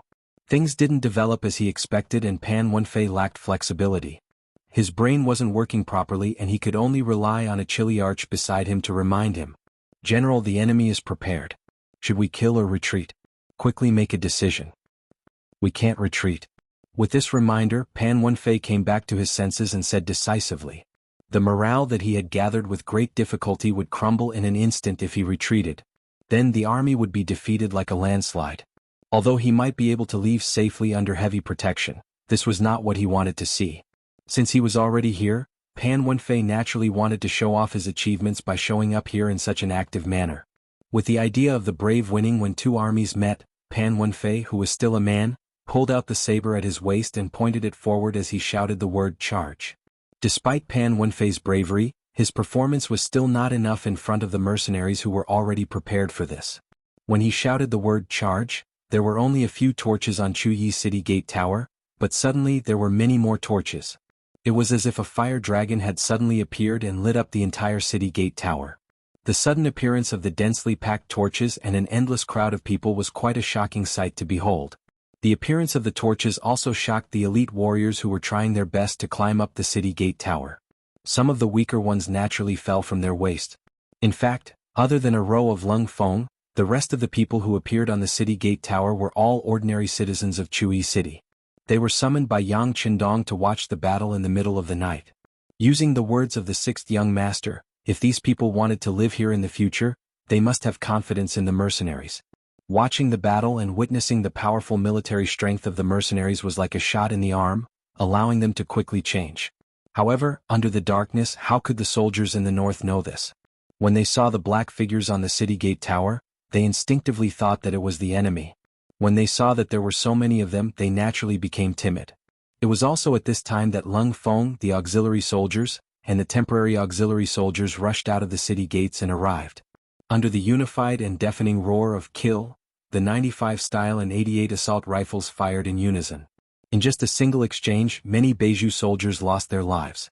There were only 2,000 soldiers in the Northern Army, and before they could even meet the enemy, 1/7 of them had already died.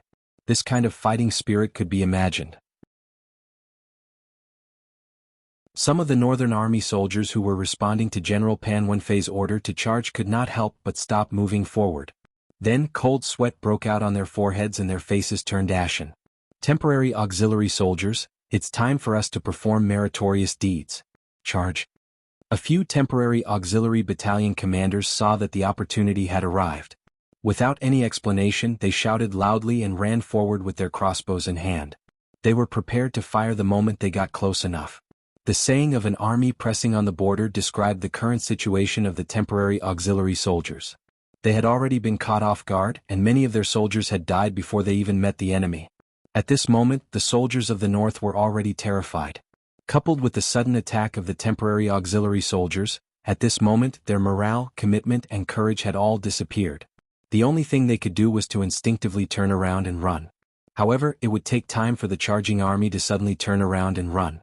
This was the hope of the temporary auxiliary soldiers.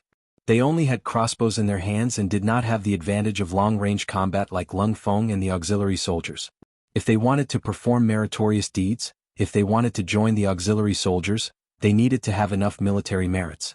How to perform meritorious deeds on the battlefield was undoubtedly the best shortcut to becoming a glorious auxiliary soldier. Without effort there would be no reward. Seeing that the opportunity was right in front of them, a total of 14 battalions of auxiliary soldiers, a total of 5,000 people, ran forward with all their might. There were less than 2,000 enemies. If anyone was a step slower, they would not be able to perform any meritorious deeds. Under such pressure, who would not give their all? The temporary auxiliary soldiers charged forward. Once they got close, the crossbow bolts rained down like rain. Under such a powerful attack, not to mention 2,000 Northern Army soldiers, even 10,000 Jiaoji soldiers would not be able to do anything. Furthermore, they were already scared out of their wits. They definitely could not win the battle. It all depended on who was faster and who was lucky enough to escape. More than 1,000 Northland soldiers had charged forward, stopped and turned around to flee. Their weapons and armor were scattered all over the ground as they ran. They hated the fact that they were carrying too much and too heavy. Anything that could lighten their load was thrown away. The soldiers turned around and ran. In the face of death, they unleashed their potential. The centurions, Kiliarchs, and even General Pan Wenfei, who were usually lax in training, were the unlucky ones. Without anyone to protect them, they became the last to run. They also became the first targets of the temporary auxiliary soldiers. The crossbow bolts did not have eyes. In order to perform meritorious deeds, the temporary auxiliary soldiers did not care if they were facing ordinary soldiers or high and mighty generals. They only knew one thing, and that was to kill. If they killed someone, they could take the head and claim the credit. With meritorious deeds, they would have the opportunity to become an auxiliary soldier. If they could even become a cold vanguard, that would be even better. The temporary auxiliary soldiers were eager to perform meritorious deeds. Arrows rained down like rain. Poor General Pan Wenfei, who couldn't run anymore, turned around and held his sword ready to fight. But soon, his pupils began to dilate, and he fell to the ground like a hedgehog. Until the moment he was shot to death, he still could not understand. He still could not face the moment before his eyes. After all, everything happened too quickly. It was so fast that it was easy to think that it was a dream. Pan Wenfei died, followed by the Kiliarchs and centurions. Then, a large number of Northern Army soldiers were caught and shot to death. Only a few of them reacted quickly. They squatted on the ground and shouted to surrender. Only then did they avoid death.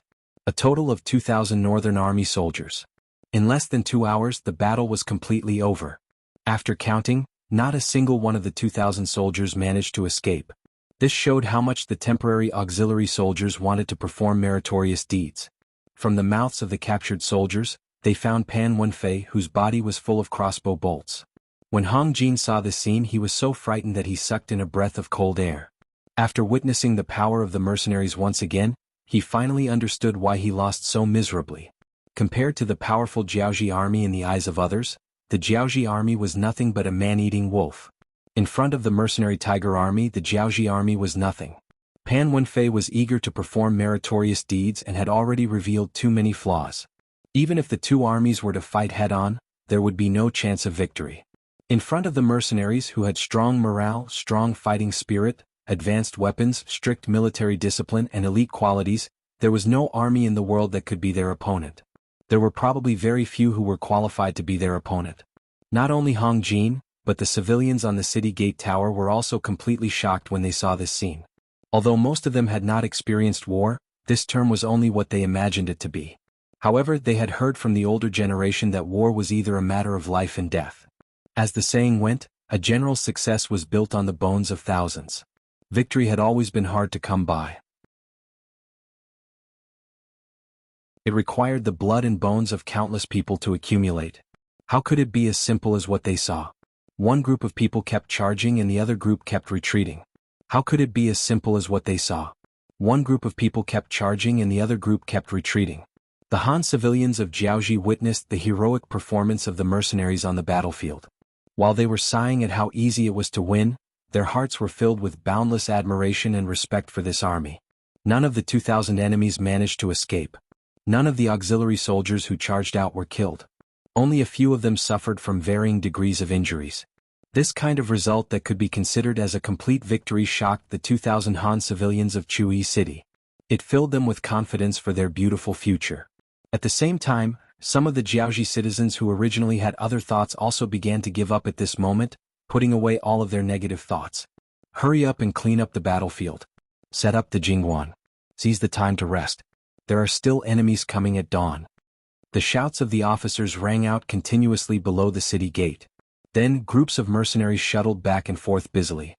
The Jingguan was an ancient burial mound used to flaunt one's martial arts and gather the corpses of the enemies. The reason why Yang Qindong wanted to set up the Jingguan was naturally because he wanted to create a better deterrent effect. If possible, he did not want to target the ordinary Jiaoji civilians and soldiers. What he wanted was the lives of the few people who held the highest positions. He wanted the lives of the foreign races who were hostile to the Han people. If he wanted to rule over this place, he would need the support of a large population. If he killed all of them, this place would become a piece of scorched earth. This was not the result he wanted to see. The night passed in such a bustling manner. The next morning, a Jingguan with close to 2,000 men was set up and placed 5 li away from the west gate of Chuyi City. The reinforcements from Jishu and Longbian arrived at this place after daybreak. This was what they saw. The tall Jingguan suddenly appeared in their field of vision, causing the 2,000 Jiaoji soldiers to stop in their tracks. When the scouts they sent out reported that the corpse of General Pan Wenfei was hanging on the city gate tower of Chuyi City, they finally knew the origin of this Jingguan.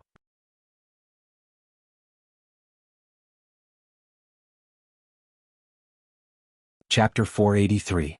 Based on the information they received, Pan Wenfei's troops from the north had only arrived 10 hours earlier than them. How could they have been wiped out in such a short period of time?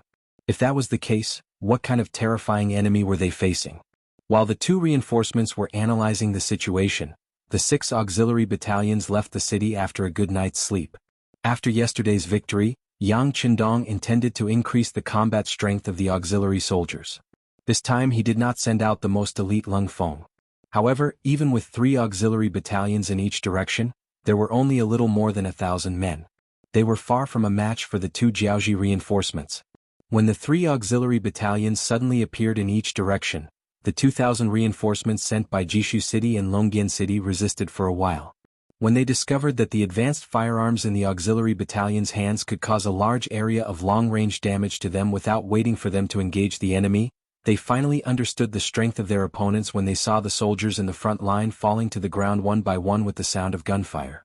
With such powerful firearms that could take their lives from 300 to 400 meters away, such an opponent was truly terrifying. Run. Without any exciting close combat, the 2,000 Jiaoji reinforcements turned around and fled. Along the way they left behind about 700 corpses. This was because they escaped quickly enough. If they really fought to the death, these 2,000 men would face the danger of being completely wiped out. The scale of the Jingguan became even larger. Although the Jingguan seemed extremely terrifying, the citizens of Chuyi City felt exceptionally peaceful. With the protection of such a powerful army, they could finally put aside their worries about the Jiaoji army's revenge. Although the 2 consecutive battles were not intense, the results were gratifying. After the 2 battles, Yang Qindong made the decision to go deeper into the inner region of Jiaoji. In order to protect the citizens of Chuyi City that had already been conquered and to better consolidate the hearts of the people, the political commissar of the auxiliary battalion, Song Zhe, was left behind. The mission Yang Qindong gave him was to persuade the Han and Jiaoji citizens as quickly as possible. The day Jiaoji was conquered would be the day they would be put to use. At the same time, 2 auxiliary battalions and 2 temporary auxiliary battalions were left behind.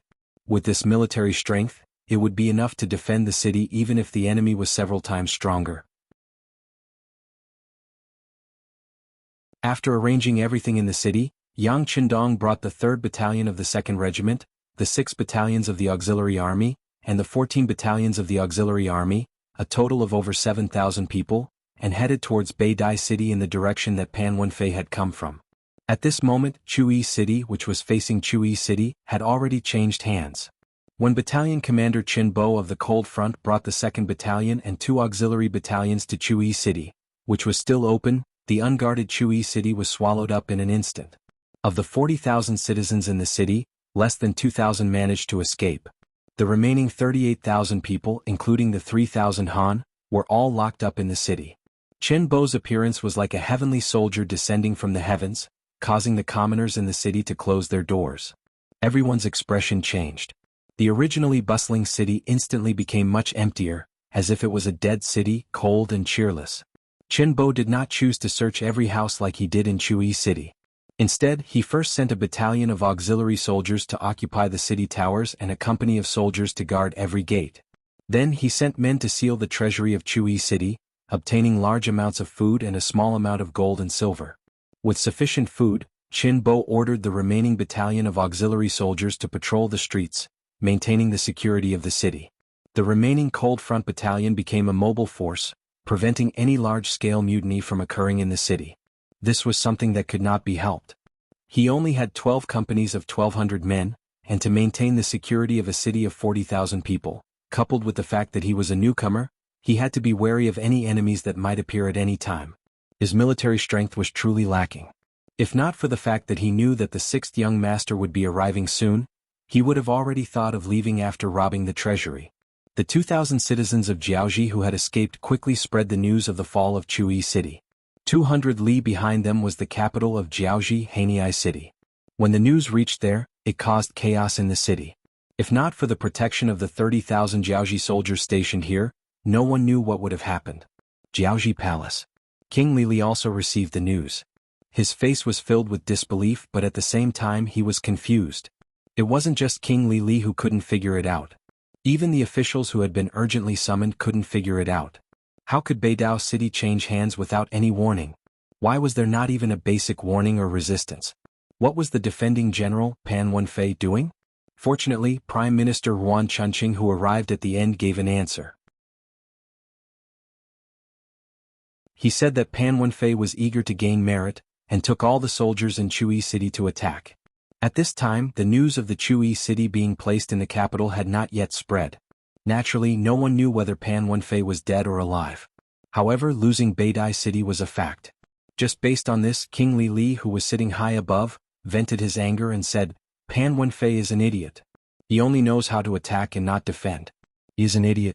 Once the war is over, demote him to the rank of Chiliarch." Old Li, who was in his 60s, demoted Pan Wenfei before hearing the results of Chuyi City. If General Pan Wenfei knew about this, who knew how he would feel? However, since Chuyi City had changed hands, there was no point in punishing Pan Wenfei. What they needed to do now was to take back Chuyi City. Otherwise, it would become an existence that could threaten Hanoi City at any time. Who is willing to lead troops to solve the problem of Chuyi City? His gaze that was like that of a tiger king scanned the hall of the palace, especially the few generals. Lili asked in a low voice, "I am willing." Just as he finished speaking, a 7-foot-tall middle-aged man stood out. This person's gaze was like a pillar. Just standing there, he naturally gave off an intimidating aura. He was the famous general of Jiaoji, Fan Yuhai. Fan Yuhai was the fourth largest surname in Jiaoji and had a lot of influence in the country. The main reason why he could be called a famous general was because of the conflicts between Jiaoji and the Lansang kingdom, which was today's Laos. He played a big role in it. He led troops to fight against the Lansang army 3 times and won all 3 times. That was why he was called a famous general. Fan Yuhai being able to take the initiative to stand up made King Lili very happy. However, he didn't agree to such a request. In his opinion, the enemy was unknown, and they didn't even know their numbers.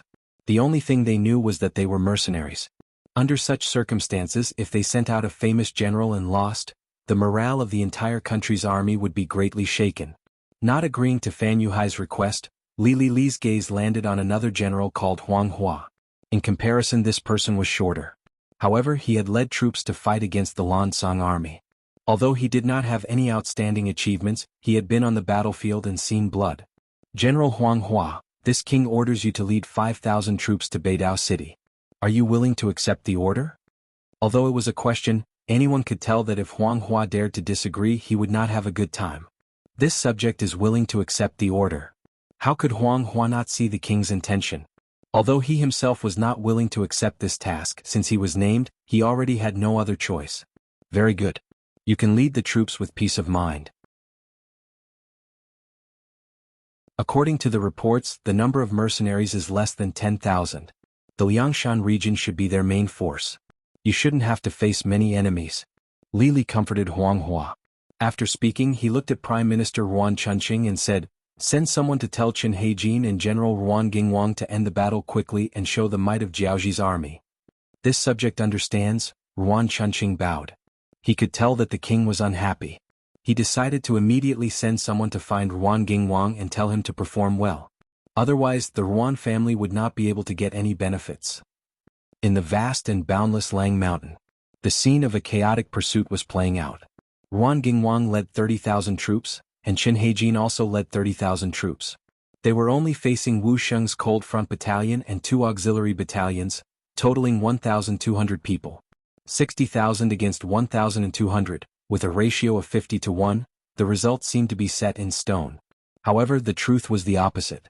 In the 10 days of pursuit, the Jiaoji army, which had the advantage in numbers, suffered heavy losses. The Cold Front Battalion had gone through special training in the rainforest. When they separated from Yang Qindong's main force, they had obtained a large amount of ammunition. Especially the number of landmines, each of them had 10 of them. In addition, Wu Sheng, as the leader, had given his subordinates the authority to attack in groups. Each group would be split into 2 groups. The squad leader and assistant squad leader would each lead a group. This meant that there were 240 units. Just think about it. In the process of pursuit, they had to face the attacks of 200 units at any time. No one would be able to stand it. It was just like in the rainforest. No one knew when there would be a loud explosion. Needless to say, this was caused by the Jiaoji soldiers behind them stepping on a landmine. If one could not understand the secret signal between the Cold Front Battalion, they would not know where the landmines were. In the rainforest, the terrain was steep and complicated. Everywhere could be a good place to set up a landmine. In addition, the scattered Cold Front Battalion would occasionally launch a sneak attack. It was easy to imagine the situation of the Jiaoji army.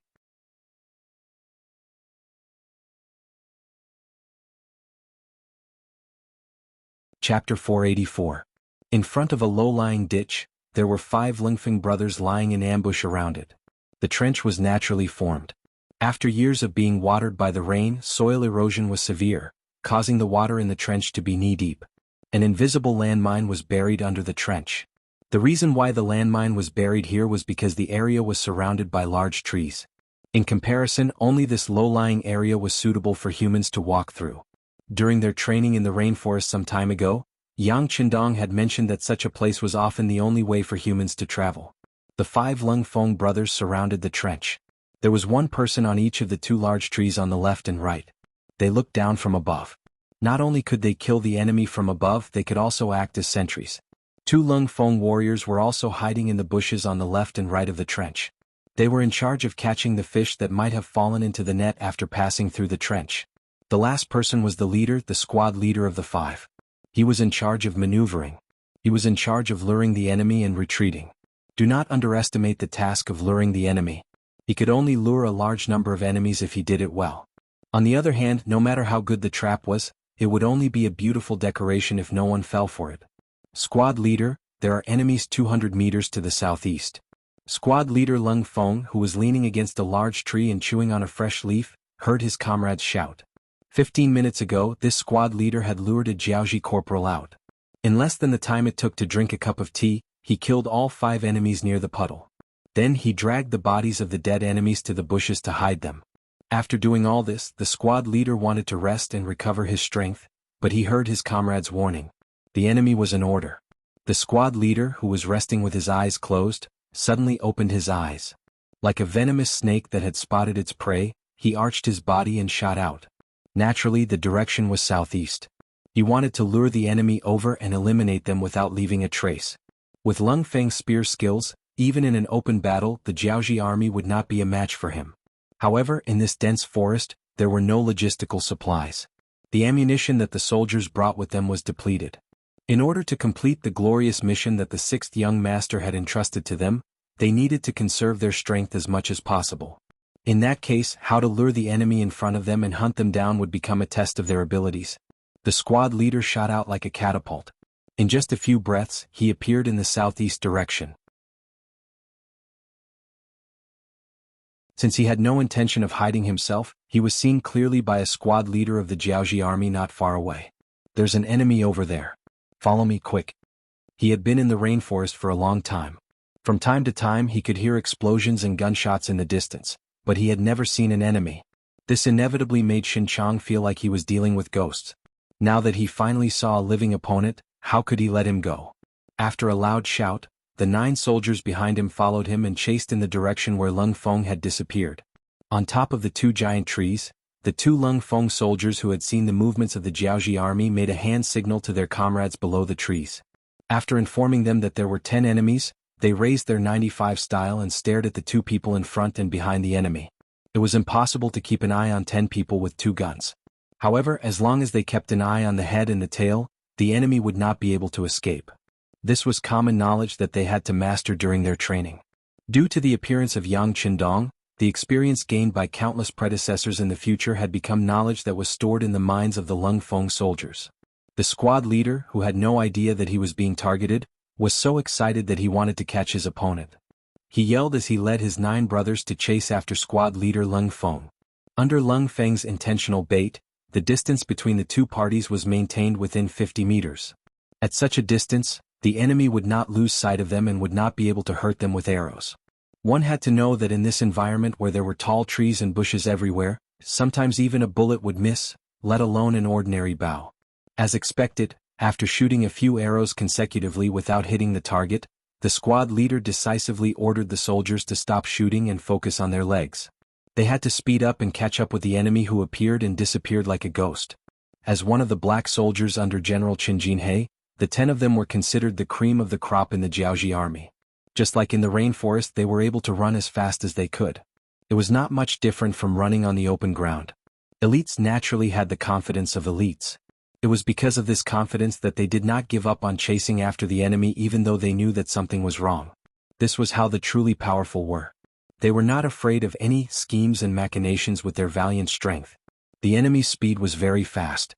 Lung Feng, who was leading the way, had no choice but to use all his strength to leave them behind. When he arrived at the puddle, he jumped over the puddle and ran to the other side to hide. Just as Lung Feng's figure disappeared, the black soldiers caught up with him. The squad leader who was running at the front leaped into the air without hesitation when he saw the puddle in front of him. He followed squad leader Lung Feng's example and leaped over the puddle before continuing to run forward. After the 10-man squad leader leaped into the air, the other 2 black soldiers also leaped into the air and leaped over the 2.5-meter-tall puddle. The Cold Blade warriors who were hiding on top of the tree saw all of this and could not help but feel a little anxious. If these black soldiers could really jump over the puddle, wouldn't it mean that the ambush in the puddle would be useless? Thinking of this, one of the Cold Vanguard soldiers lowered the muzzle of his gun. He was ready to fire. Although the hit rate of this kind of high-speed enemy was a little low, and it was easy to expose his position, he couldn't care less at this time. Just as the Lung Feng soldiers were about to fire to see if they could hit the black soldiers and trigger the landmine in the puddle, another black soldier jumped up. However, perhaps because he had used up too much of his stamina, his leap was short and his left foot landed in the puddle. It was this unintentional carelessness that brought about a fatal result. A column of water suddenly rushed out from the puddle, followed by a deafening roar. The landmines in the puddles were triggered, and the powerful explosive force of the gunpowder directly sent the 4 black soldiers who were closest to the puddles flying. The powerful explosion caused the black soldiers to involuntarily pause. At this moment, 4 gunshots rang out. The 5 soldiers, including Captain Lung Feng, each fired a shot and all of them hit their targets. 4 of them were killed in the explosion and 5 were shot dead. In a short period of time, the squad leader was the only one left out of the 10 black soldiers. This squad leader was also impressive. He did not have the slightest intention of running away when he saw that all his brothers were dead. On the contrary, he noticed that the squad leader had exposed his identity by firing a shot. Then he pounced on him like a ferocious tiger. After killing a black soldier, the squad leader did not have time to turn his gun around when he sensed a black shadow approaching him quickly. Instinctively, the Lung Feng soldier rolled to the side. Thanks to this roll, the long saber that was descending from the sky missed its mark and left a deep saber mark on the ground. The squad leader quickly rolled away after missing his shot. He rushed toward the squad leader, Lung Feng, who was still standing up. The long saber in his hand was like a blender. It seemed like he wanted to perish together with the squad leader. The squad leader, Lung Feng, had just stood up from the ground. His body was unstable and the muzzle of his gun was not fully adjusted. His instincts told him that he might not be able to hit the target if he fired the shot. He might even be injured by the opponent's long saber if he wasted time. Helplessly, he could only continue to lean back and roll backward. The squad leader's reaction was somewhat out of the squad leader's expectation. After knowing that his opponent was strong, he felt the existence of danger. Since his first and second shots did not hit the target, he wanted to find a place to hide. What happened just now told him that his opponent had reinforcements nearby and he was fighting alone. The thought of hiding flashed across his mind. Just as the squad leader was about to dive into the bushes at the side, a gunshot was heard. The squad leader's body swayed a little before he fell to the ground with a plop. Some water droplets splashed when his body hit the ground. The shot was fired by a squad leader who was hiding in a giant tree. He felt that his opponent was trying to escape, so he fired without hesitation. He did not have much confidence at first, but now it seemed that he was lucky. After the gunshot, Lung Feng adjusted his posture and dashed over. The dagger in his hand flashed and plunged into the chest of the black squad leader who had fallen to the ground. Finishing off the enemy was one of the compulsory courses for the squad leaders. When Yang Qindong was training for this course, he once said that they should never take any chances and should not be too confident in themselves. Since ancient times, countless talented people had died because they underestimated their opponents. Therefore, regardless of whether the opponent was really dead or not, they should give the finishing blow if they could. If they couldn't, they should give the finishing blow. They should never let the enemy go just because they wanted to save energy. Otherwise, it would be the greatest crime and irresponsibility to their comrades.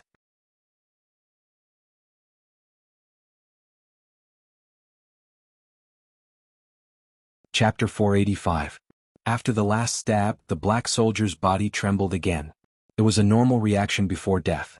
After sensing that the target was dead, Lung Feng gave a thumbs up to the Lung Feng on the tree, praising the beauty and brilliance of the shot. Then he turned to the other 4 comrades and said, "Clean up the battlefield and prepare to retreat to the next ambush location. Also, leave a landmine under the enemy's corpse. Also, leave a mark to alert other comrades who might be passing by." Following Captain Lung Feng's words, except for one warrior on the tree who was responsible for keeping watch, the other 3 came to the ground and began to clean up. After 15 minutes, the battlefield was cleaned up and the landmines were planted. Then the 5 of them left quietly to complete the next ambush mission. Scenes like this were happening all the time in the dense forests of Langsun. More than 200 small teams were constantly completing missions like this. And once they killed a group of enemies, it would be time for them to reap a harvest. For example, the rations that the enemy had on them would become their supplies. It was true that if there was no food or water, the enemy would give them to us. With more than 200 squads, even if each squad only killed 10 people a day, the Jiaoji army would lose 2,000 men, not to mention that some squads could kill 3 or even 4 squads a day. In just 5 days, the Jiaoji army had already lost more than 15,000 men. There would always be small groups that would mysteriously lose contact with them. When this news reached the ears of General Ruan Gingwang and Chen Heijin, it made them very frustrated. Even worse, the king had given an order. He mentioned that Chui City and Beidai City had both fallen. Based on the situation there, the king believed that there would not be many mercenaries in Langsun. He requested them to quickly end the battle here and return to Hanoi City to reinforce it. How can we possibly return to reinforce it? The tan Chen Heijin slammed his palm on the wooden table in the temporary camp. His originally tanned face looked even scarier due to his anger. It was no wonder that Chen Heijin was so angry. Ever since he started leading the army, he had never fought a battle like this. They couldn't even see where the enemy was. At least 5,000 of their soldiers had died. This feeling of not being able to touch or hit the enemy was the most infuriating. Chen Heijin neither objected nor agreed with the king's order that there would not be too many enemies. However, he supported the idea of returning to Hanoi City to reinforce the city. As the saying goes, when an expert shows his hand, one will know whether or not he is an expert. Regardless of the number of enemies in the rainforest, at least their combat power was astonishing. From the start of the battle until now, his subordinates did not even bring back a single enemy's corpse. Just based on this, he did not dare to be the slightest bit careless. How could he dare to attack crazily? Pass down the order. Pull back the troops and move towards Hanoi City, Chen Heijin said to his deputy with a serious face. General, the king wants us to finish off our opponents quickly before returning to reinforce them. The deputy general beside him thought that he had misheard the military order and reminded him softly. Of course this general knows. But in such an environment, how can we find our opponents and fight them? It's better to retreat immediately and find a spacious place. When that time comes, these people will have to come out. Chen Heijin looked forward with a deep gaze. He had always thought that his black soldiers were the kings of the rainforest.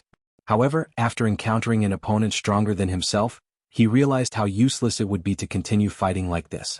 Instead of being constantly weakened, it was better to withdraw from here and look for another opportunity. Oh right, inform all the soldiers to not be too anxious when retreating.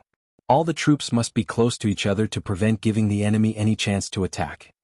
Chen Heijin did not dare to underestimate the enemy in front of him. Even when retreating, he was still cautious. Unlike Chen Heijin, Ruan Gingwang immediately made the decision to withdraw from the rainforest and go to Hanoi City for the sake of his family's development after receiving the secret order from the Prime Minister.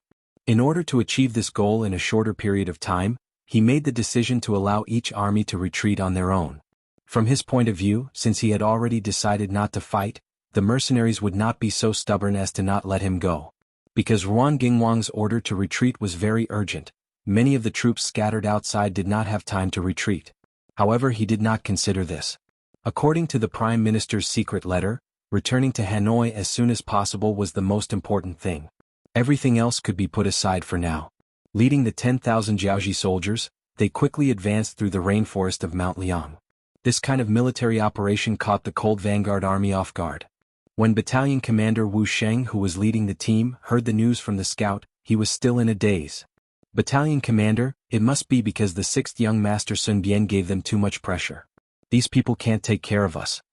Yes, Battalion Commander. This is a great opportunity for us. We can use this opportunity to gather our troops and launch a counterattack. The 2 company commanders of the Cold Vanguard Army expressed their thoughts. Wu Sheng's eyes lit up when he heard these words. That's right. Such a desperate retreat will definitely leave behind many openings.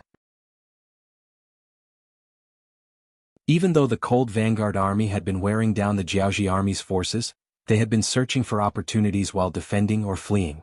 They wanted to launch a frontal attack, but the difference in numbers was too great. Based on Yang Qindong's idea of paying the greatest price with the smallest price, Wu Sheng had never made up his mind to launch a large-scale counterattack. However, things were different now. Ruan Gingwang's sudden retreat must not only have caught them off guard, but also the Jiaoji army that he led. The various armies did not retreat at the same time. This caused some of the Jiaoji soldiers to stand out from the rest. How many troops can we immediately contact? Wu Sheng immediately made up his mind and began to prepare for the attack. Hearing Wu Sheng ask such a question, the 2 company commanders beside him shuddered and said excitedly, Battalion Commander, we have a total of 1 battalion and 2 companies, a total of 600 people. If we launch an attack in an emergency, we can gather 500 men. 500 men? In the end, it's still too little. Wu Sheng said with a sigh. This time Yang Qindong had only given him 3 battalions to lure the enemy. Only one of them was the Cold Vanguard Battalion, while the other 2 were auxiliary battalions. In order to complete the mission better, he had split the 3 battalions into 2 groups, harassing Ruan Gingwang's and Chen Heijin's forces. If not for the limited number of soldiers, he would have launched a large-scale counterattack long ago. Even though they were at a disadvantage in terms of military strength, they were well-equipped, well-trained, and well-coordinated. In the end, they managed to eliminate nearly 15,000 enemies in just over 10 days. Dividing up the losses, each soldier managed to kill at least 10 enemies. This was already a very impressive achievement. Yang Qindong's thoughts shifted from the question of the number of troops. When he looked at the 2 company commanders again, his expression was already very firm. All right, then inform all the soldiers we can contact to start the counterattack. But at the very least we have to use platoons as a unit. If the number of soldiers is lower than this unit, we can only engage in guerrilla warfare and cannot initiate an attack. A platoon has at least 30 men. With 30 men as a unit, this number is already very low. If the number of soldiers is lower than this number, then it is no longer an attack but a suicide mission. After all, if the number of soldiers is too small, there is no way to coordinate. Even if they have advanced firearms, if the enemy numbers are too high, they may not even have time to reload.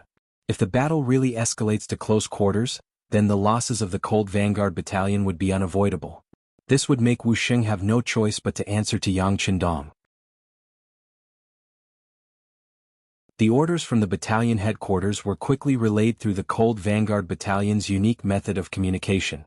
Following that, the Cold Vanguard Battalion soldiers who were originally hidden in various places started to gather. They formed platoons and began their counterattack. With the Cold Vanguard Battalion's actions, the sound of gunfire in the rainforest became more intense.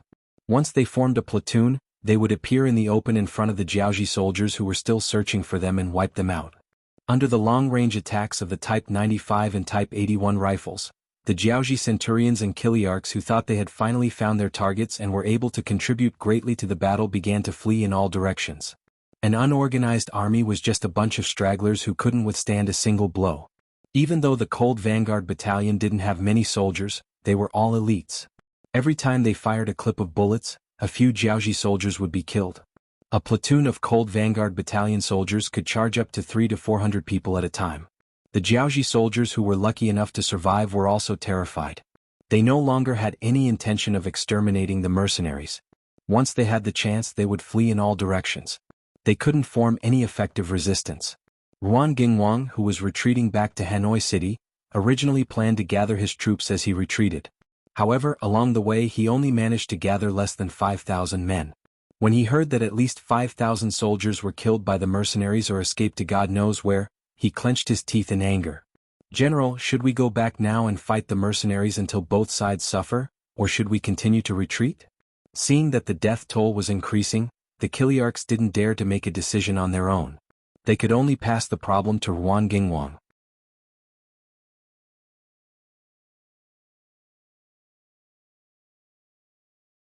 Chapter 486. Ruan Gingwang's heart was filled with hatred.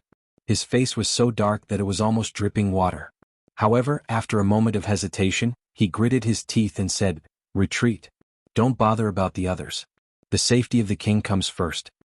"Yes, retreat." Hearing Ruan Gingwang's final decision, the other Kiliarchs couldn't help but heave a sigh of relief. An entire army of 30,000 had entered the Langsun region. Not only did they not encounter the enemy, but they had also lost half of their forces. They didn't want to face such an opponent at all. Now that there was a clear order, who would dare to raise any objections? Ruan Gingwang retreated. He threw everything he could in the rainforest of the capital city just so that he could leave faster. After Wu Sheng's troops killed a few Jiaoji scattered soldiers who had left the main group, they saw military supplies strewn all over the mountains and plains. There were also some iron weapons that they had snatched from the Han people after entering Yunnan. Now, in order to save their lives, these heavy ironware were abandoned. Yes, Jiaoji was that poor. They didn't have many resources. Even the ironware from the Han people's homes was considered good stuff in the eyes of the Jiaoji soldiers. "Battalion commander, what should we do? Are we still chasing after them?" the subordinate officer asked with a tired look on his face. Wu Sheng really wanted to continue chasing.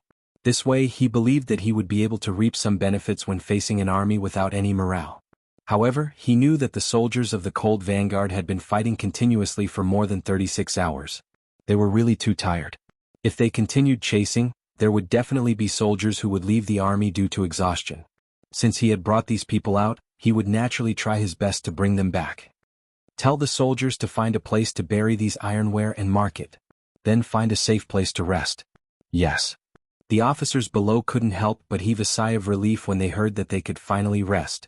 They were really worried that the battalion commander would be so eager to gain merit that he would disregard everything and continue to kill the enemy. In that case, they would definitely carry out the orders. However, there would be casualties due to non-combat situations. That would definitely hurt their own foundation.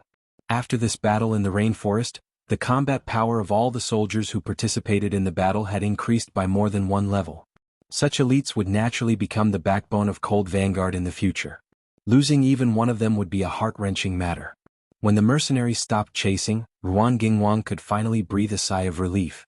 However, the speed of his army did not slow down. On the contrary, they sped up. They were really afraid. They were afraid that if they relaxed, the mercenaries would chase after them and their losses would be even greater. Ruan Gingwang's fleeing speed was extremely fast, which naturally gave way to Chen Heijin's troops. Originally, they only had to face 1.5 battalions of mercenaries, but after Wu Sheng and the rest of the Cold Vanguard troops had a good night's rest, the 3 battalions of mercenaries gathered together the next day. With their increased strength, they put more pressure on the black soldiers and suffered greater losses. Putting aside the fact that the Jiaoji army in the Langsun region was constantly fighting and retreating, they had to pay a heavy price every day. In front of Beidai City, General Huang Hua, who was ordered by King Lili to bring 5,000 soldiers, had also arrived. The moment they arrived at Beidai City, Huang Hua ordered the army to get into formation, following which the siege began. The moment Huang Hua's army arrived at the city, the originally quiet Beidai City became restless. Some of the Jiaoji tycoons who had been hiding in their homes took the opportunity to cause trouble, intending to work together to retake Beidai City.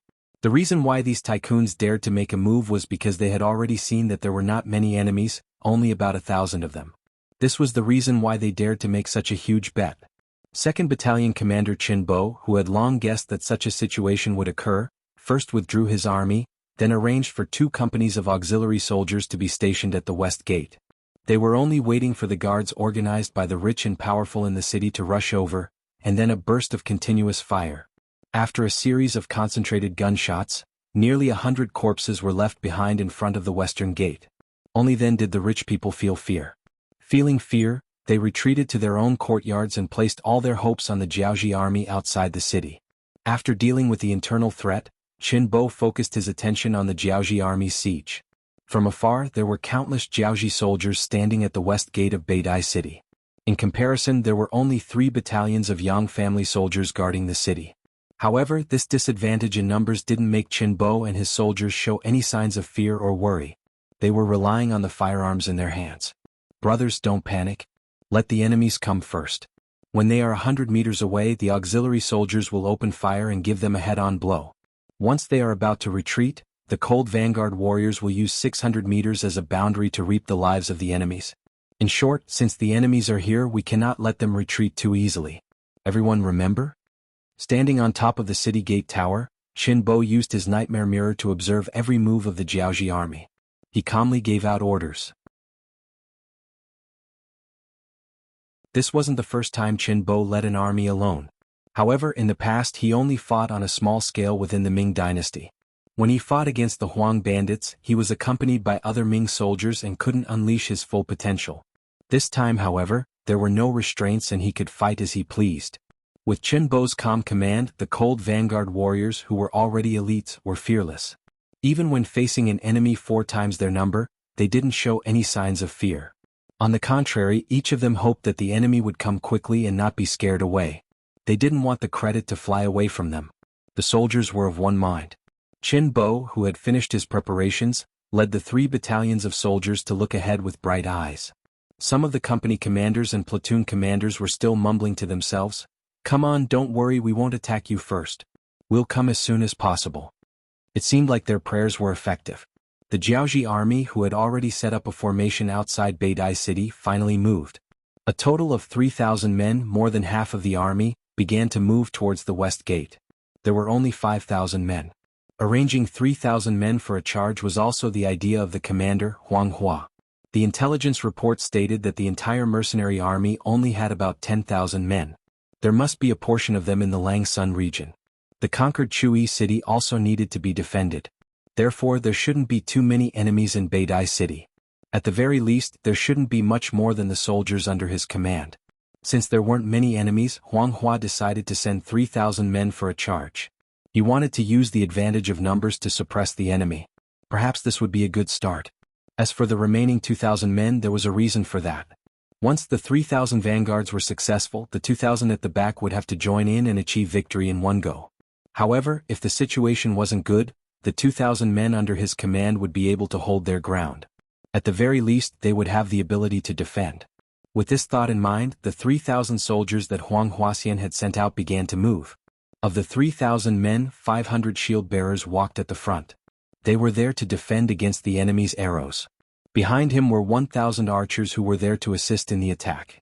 Then there were 500 ladders. They were in groups of 5 and they were holding a total of 100 wooden ladders.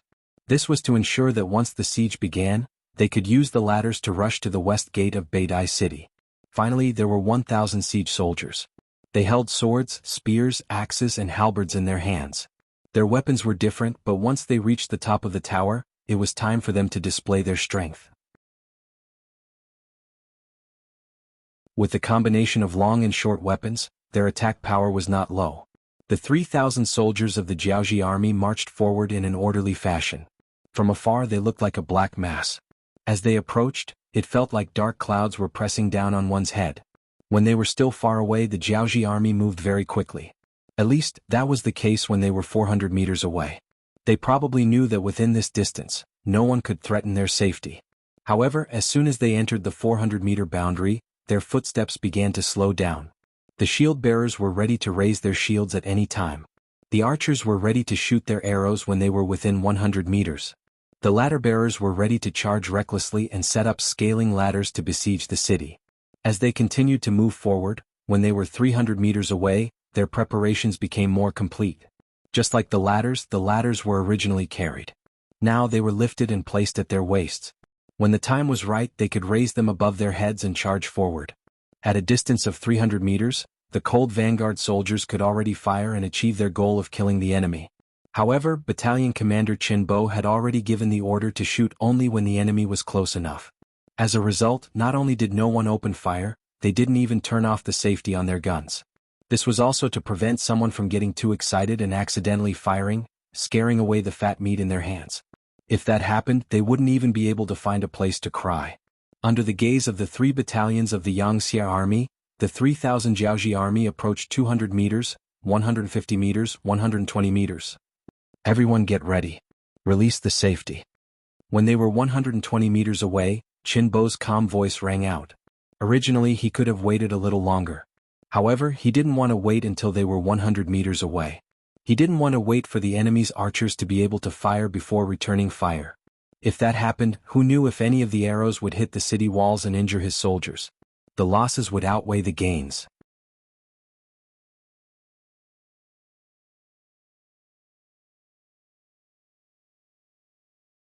Chapter 487. Once the order was given, the sound of the guns being released could be heard. Then, the soldiers who were watching on the sidelines began to aim according to the 3 points in a straight line, each looking for their own target. After all this was done, the Jiaoji army had only moved 10 meters. However, within this 10-meter distance, one could clearly see that their footsteps had begun to increase. Clearly, they were worried that the mercenaries on the city wall would suddenly fire arrows. If their charging speed was fast enough, even though they might not be able to dodge the arrows, at least they would have a higher chance of success. The enemy changed from a slow pace to a fast pace and then they began to jog. This was clearly a sign that they were about to increase their speed. The eyes of Battalion Commander Qin Bo, who was leading the team, narrowed.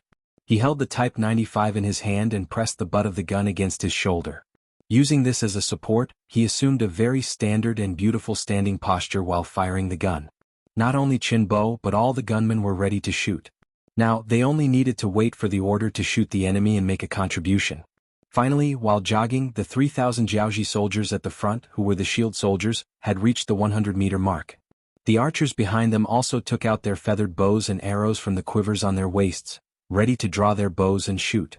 Fire! Qin Bo's voice suddenly rang out. Following this voice, the Type 95 in his hand fired the first shot. The target was a person who looked like a small general in the Jiaoji army. Bang! Bang bang bang bang. After the sound of a gunshot, what followed was the scene of thousands of guns being fired. Bursts of popping sounds rang out, and the Jiaoji soldiers fell to the ground one after another. There was no sound of arrows piercing through the air, nor was there a dense cloud of arrows covering the sky. There was only the sound of gunshots and the appearance of the bullets shooting out in a straight line. This was completely different from normal warfare, and instantly caught the Jiaoji soldiers off guard. The first unlucky ones to be chosen as targets were naturally the 1,000 archers. They were the only ones who could pose a threat to the Lung Feng soldiers on the city gate tower. Naturally, they were the ones who suffered the most. Many archers didn't even have time to hold the arrows in their hands before they fell to the ground. Horrifying bloody holes could be seen in their heads. There were also some archers who had just grabbed their arrows and fell to the ground. Even when they died, their faces were filled with unwillingness. Clearly, they couldn't understand why they had died before they could even release their arrows or see the enemy's arrows flying towards them. 1,000 archers were the first to meet with misfortune. Most of them died before they could even set out. Less than 100 of them released their arrows anxiously. However, due to panic or their limited strength, they did not manage to hit the city gate tower. Or perhaps they had already lost their aim. Even if they managed to hit the city gate tower, they did not manage to hit the designated spot. Cold blade fire? They had already begun to attack. Just now, the 600 auxiliary soldiers had fired first, causing many enemy casualties and throwing the enemy camp into chaos. Seizing the opportunity, Qin Bo gave another shout, and the 400 soldiers of the Cold Vanguard began to attack from the furthest distance. 600 to 700 meters away, the square formation of the Jiaoji soldiers wielding sabers, spears, swords, and halberds also became the first target. The pitiful Jiaoji soldiers were still too far away and were completely unprepared. Suddenly, another wave of concentrated gunshots rang out. Many soldiers fell to the ground with a look of disbelief. This scene gave everyone a huge fright. The final range of an arrow wasn't 150 meters. At such a distance, only those with extremely strong arms could do it. Archers like this were 1 in 1,000. Most of the time, being able to shoot a distance of 100 meters and hit the target with the bow was already very difficult. In reality, the true killing range of an archer was around 60 meters. At such a distance, as long as one had undergone strict training and possessed a certain level of strength, one would be able to kill the enemy. In other words, the actual killing range of an arrow was only around 60 to 70 meters. However, a new weapon that could kill people from 600 meters away had suddenly appeared. That was equivalent to 10 times their attacking range. It was no wonder that the Jiaoji soldiers were afraid, flustered, and terrified. This type of sudden attack also caused the minds of the Jiaoji soldiers 600 to 700 meters away to become chaotic. Even though they saw their comrades die miserably beside them, there were still very few people who made the preparations to flee. At this moment they were truly beaten silly. Taking advantage of the moment when the enemy was stunned, the Lung Feng soldiers and auxiliary soldiers on the western wall of Beidai City rained down bullets as though they were free. One after another, the Jiaoji soldiers who were targeted were hit by bullets and fell to the ground. There were too many enemies, too many targets, and too many choices. As a result, many of the soldiers switched from single shots to consecutive shots. The gunshots became even more intense.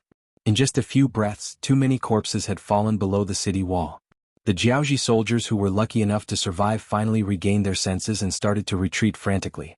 However, no matter how fast they ran, within a distance of 600 meters, they would still become living targets.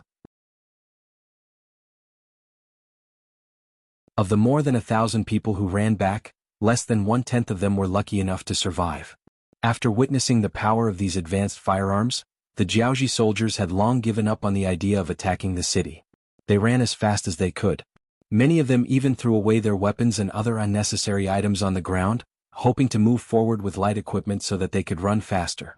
As a result, the 500 shield bearers who were walking at the front were in a difficult position. They were originally charging at the front. With the shields in their hands, normal arrows would not be able to harm them.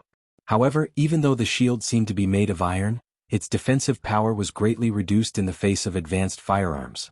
There were even situations where the shields were penetrated by bullets. Compared to the penetrative power of the bullets, These Jiaoji shield-bearers who were holding wooden shields could not put up any effective resistance. That's right, they were holding wooden shields. As a Jiaoji that lacked metal and all sorts of resources, the number of soldiers who possessed metal shields was extremely small. Only the elites of the elites could possess such shields.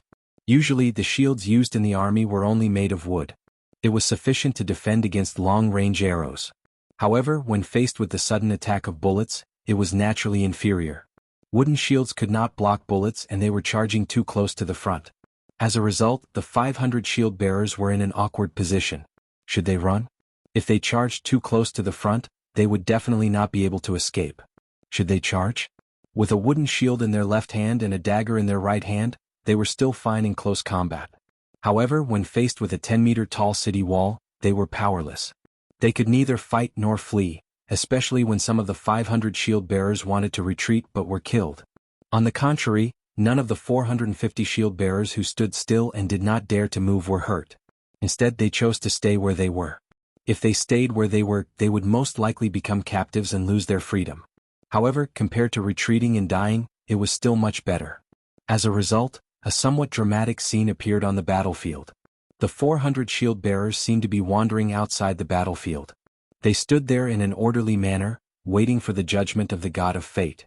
Naturally, Uncle Chen also saw the 500 shield bearers. However, when he saw that they did not act rashly and instead stood there obediently, he stopped thinking of killing them. Bullets cost money and the materials required were not cheap. If he could save a bullet, it was better to save a bullet. Moreover, the 500 shield bearers were all able-bodied men.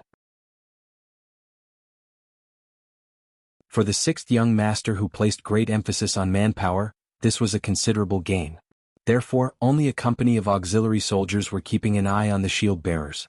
The rest of the soldiers continued to do what they were supposed to do. They continued to fire continuously. However, because the enemies who could escape had already run far away, they had already switched from continuous fire to burst fire. A total of 3,000 people charged forward, but in the end, less than 200 managed to escape. Other than the 400 shield bearers, the Jiaoji army suffered a tragic loss of 2,000 people in just a short period of time. This result completely frightened the Jiaoji army's general Huang Hua. After this battle, he finally understood why Chuyi City and Beidai City fell so quickly. Faced with such advanced firearms, he was afraid that no one would be able to stop them. "General, what do we do?" Seeing that the soldiers who charged out were retreating at an even faster speed and less than a tenth of them survived, a Chiliarch could not help but look at Huang Hua with a bitter expression. Frowning deeply, Huang Hua muttered to himself for a moment before making the decision to retreat. They had already lost more than half of their forces and their morale was so unstable. If they continued to charge forward, they would not be able to return. Even if the king wanted to punish them, they could only choose to retreat. The general's decision to retreat made the Chiliarch beside him heave a sigh of relief. Following the order, the 2,000 Jiaoji soldiers who were already afraid of being beaten up frantically retreated at a speed that was more than 2 times faster than when they came. From the looks of it, humans truly cherished their lives. The Jiaoji army retreated. On the city walls, not a single soldier cheered loudly. Perhaps to them, this was something that could not be any more normal. Since that was the case, what was there to be happy about? On the contrary, there were 200 people who were displeased. They were the auxiliary soldiers who were arranged to guard Beidai City. Because of the previous incident where the Jiaoji citizens charged into the city, Qinbo was worried that there would be a fire behind him. Thus, he arranged for these 200 people to guard the rear. This also meant that they did not have any chance to participate in the battle. It was inevitable that they would feel resentful.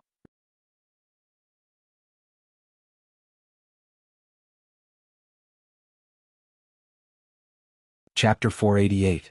In order to ensure fairness, the 450 Jiaoji shield bearers who didn't dare to move were handed over to the 200 auxiliary soldiers. No matter what, it could be said that others ate the meat while they ate the soup. Thus, the 200 auxiliary soldiers opened the city gates under the lead of the 2 company commanders and walked out while glaring fiercely. In order to survive, the shield bearers had thrown all their weapons to the ground. Finally, they saw the mercenaries in green walk out. For some reason, they were not afraid at all. Instead, they felt as if a heavy burden had been lifted off their shoulders. If no one came out to receive them, it would be a dead end. Beidai City's defense was a great victory. More than 2,300 enemies were killed, nearly 500 were captured and countless military supplies were obtained. When Yang Qindong rushed to Beidai City with the main force of more than 7,000 people, he heard such a report. On the other hand, in Hanoi, the capital of Jiaoxi, bad news came one after another. As the king, Lili seemed to have aged a lot in an instant. There were even some voices questioning him, saying that he was going to let the young crown prince take over the throne in advance. When King Lili heard these discussions, he only replied that he understood in a daze. Then he turned around and entered the royal palace, not seeing anyone else. The king didn't want to see anyone. This caused the officials to panic. Many of them went to Prime Minister Yuan Chunqing to ask for advice. Compared to the other officials who were panicking, Prime Minister Yuan Chunqing was much calmer. Everyone, don't worry. The crown prince is about to enter the city. Let's go welcome him together. Although Lili had many concubines, he only had 2 sons. One was his eldest son, Li Siki, but he died early. The other was the crown prince's second son, Li Yuanlong.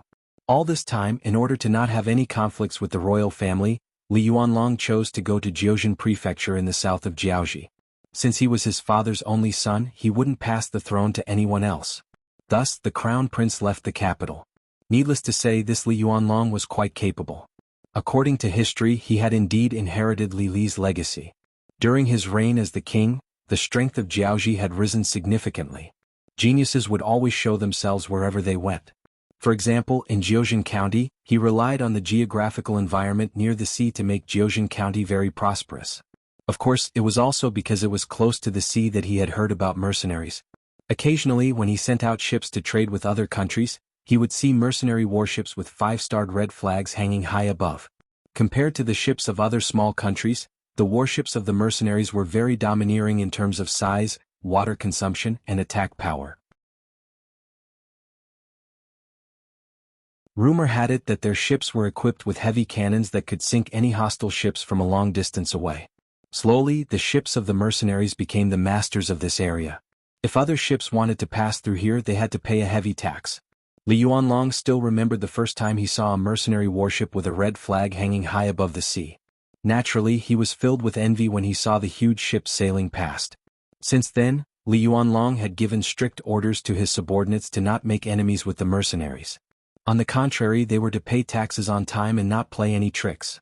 It was because of this extremely correct decision that the ships of Jiaoxi had been very safe. Because of this, they had made many maritime transactions with other countries and earned a lot of money.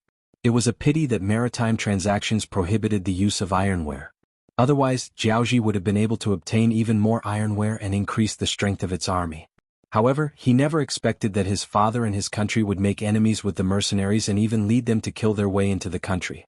When he heard the news, Li Yuanlong rushed over with the 30,000 men of the crown prince's personal guards. On the way, he heard the news of the defeat of the army outside Beidai City. Outside the east gate of Hanoi City, Prime Minister Yuan Chunqing led a group of civil and military officials to welcome the crown prince, Li Yuanlong. The officials warmly greeted the crown prince, the future king. For the sake of their future, it seemed like everyone wanted to curry favor with him. On the surface, Li Yuanlong was chatting and laughing with the officials. However, he quickly called Prime Minister Yuan Chunqing to the side. Prime Minister Yuan, what is going on? Are the mercenaries really that strong on land? At the mention of this question, the wise Yuan Chunqing immediately shook his head in pain. Yes, Your Highness. General Huang Hua came back and said that the enemy had a type of gun that could shoot a few hundred feet away. It could take a person's life on the spot. A gun that could shoot a few hundred feet away? Even though Li Yuanlong was somewhat prepared when he heard this answer, he was still shocked and sighed. Because of Li Yuanlong's strategy, he had always thought that the Jiaoxi ships and the mercenary ships on the sea were peaceful. This made him think that the enemy's cannons were limited in power. Therefore, they did not make enemies everywhere and became the true overlord of the sea. However, when he heard that they had such a powerful gun, he understood that it was not that they did not have the power to dominate, but that they were not willing to do so.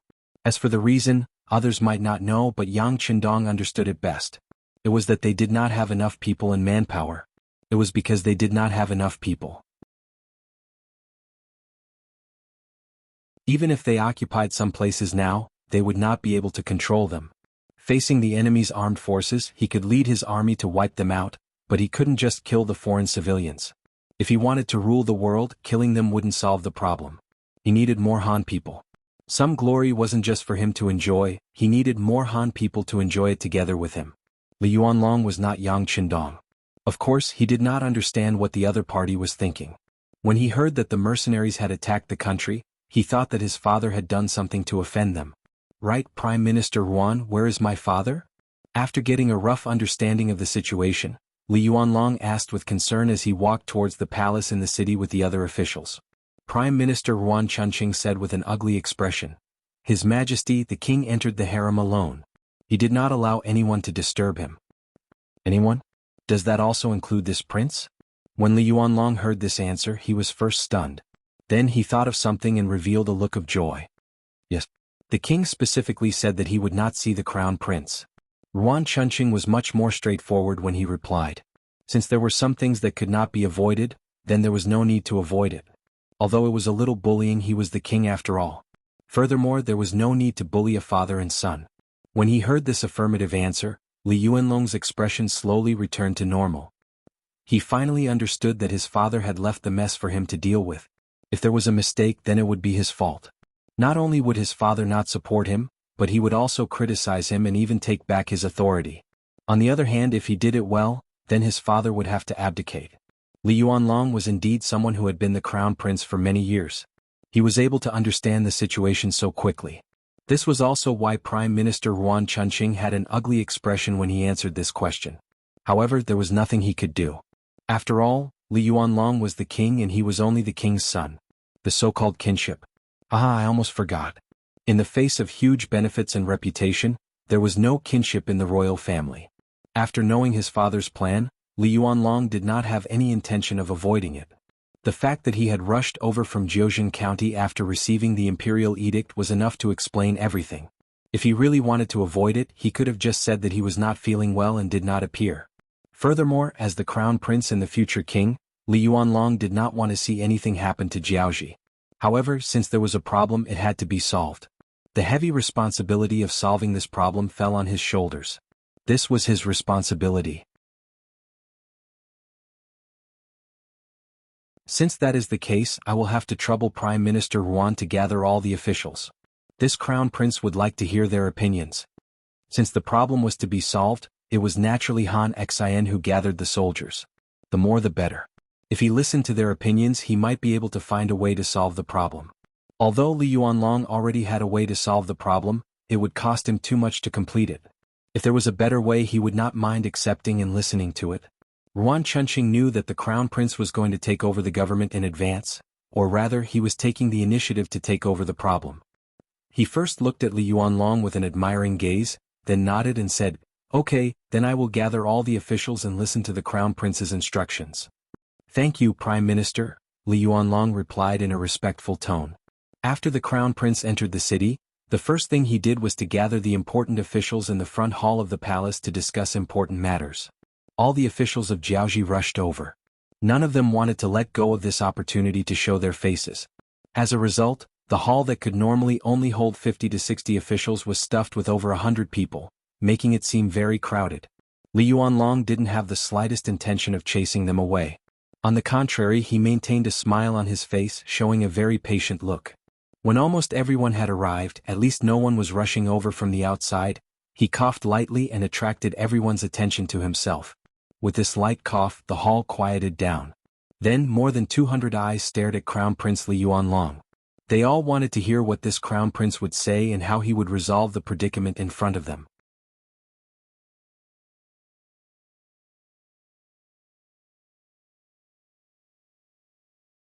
Chapter 489.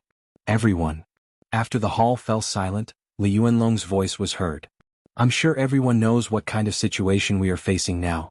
The mercenaries are coming with a vengeance, and they are equipped with advanced firearms that can take people's lives from hundreds of zhang away. Our army is no match for them, and we have already lost several battles. Right now, the enemy has already taken over Beatty City, which is less than 200 li away from our Jiaoji capital.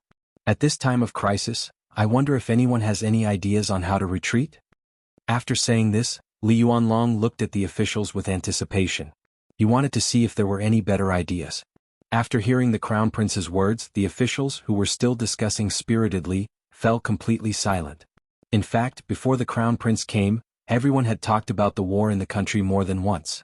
Huang Hua had returned, Jishu and Longbian had also sent back news, confirming that the mercenaries had a powerful killing weapon in their hands that was far beyond their imagination. It was an advanced flintlock that could fire continuously and was extremely accurate. It was said that the firearm could shoot up to 600 to 700 meters away. When it landed on a person, it could still be fatal. In comparison, the bows and arrows in their hands could only shoot up to 100 meters. When it was truly lethal, it could only shoot up to 50 to 60 meters. The difference was more than 10 times. How could they fight this war? But what could they do if they couldn't win? This was where they lived, and the mercenaries belonged to outsiders. Even if they were outsiders, they couldn't just let them do whatever they wanted, right? When the king refused to see anyone, everyone put all their hopes on the crown prince. But now that the crown prince asked this question, how could they answer? Everyone who couldn't think of a solution could only turn their attention to Li Yuanlong. In their opinion, they didn't have the ability to find a solution, but the crown prince must have a solution. No one spoke. Although this was within Li Yuanlong's expectations, he still couldn't help but let out a long sigh when he saw the outcome. Is there really no solution to this? Seeing how disappointed the crown prince was, the officials couldn't help but lower their heads. Obviously, they didn't want the crown prince to see their incompetent side. On the other hand, some of the military officials had a helpless look on their faces, but none of them lowered their heads. As generals, they were originally prepared to sacrifice their lives for the country. They were not afraid of death. After seeing that the civil officials were helpless, the generals led by the famous General Fan Yuhai stepped forward. Your Highness, we are willing to be the vanguard. Once you give the order, no one will disobey. More than a dozen generals stood up and spoke in unison. It was quite imposing. Their words caused the civil officials who had their heads lowered to tremble. It also caused Li Yuanlong, who was seated at the head of the table, to light up. No matter what, as long as there are generals who dare to fight, Jiaoji will not fall. The most important thing was that with the support of these generals, his position as the temporary commander would be stable. Good. Generals, your courage is commendable. This crown prince is very happy. Li Yuanlong's gaze fell on Fan Yuhai, Huang Hua, and the other generals as he spoke emotionally. After speaking, he shook his head. However, there is a huge disparity in the weapons of both sides.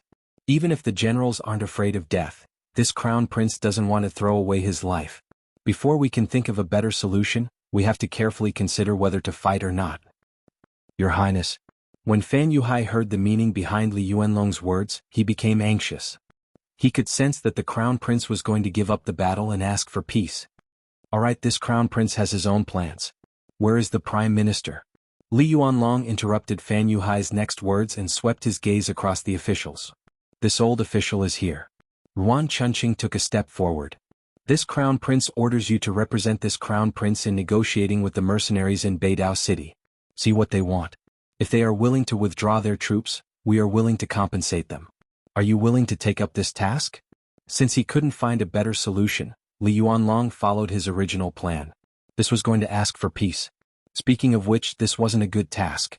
As the prime minister of the country and the leader of the officials, if Ruan Chunqing said he wasn't willing, no one could force him. However, after his expression changed a few times, he still nodded and agreed. Since it is the crown prince's order, this old official is willing to do it. Good, as expected of the prime minister of the country. Then I will have to trouble you.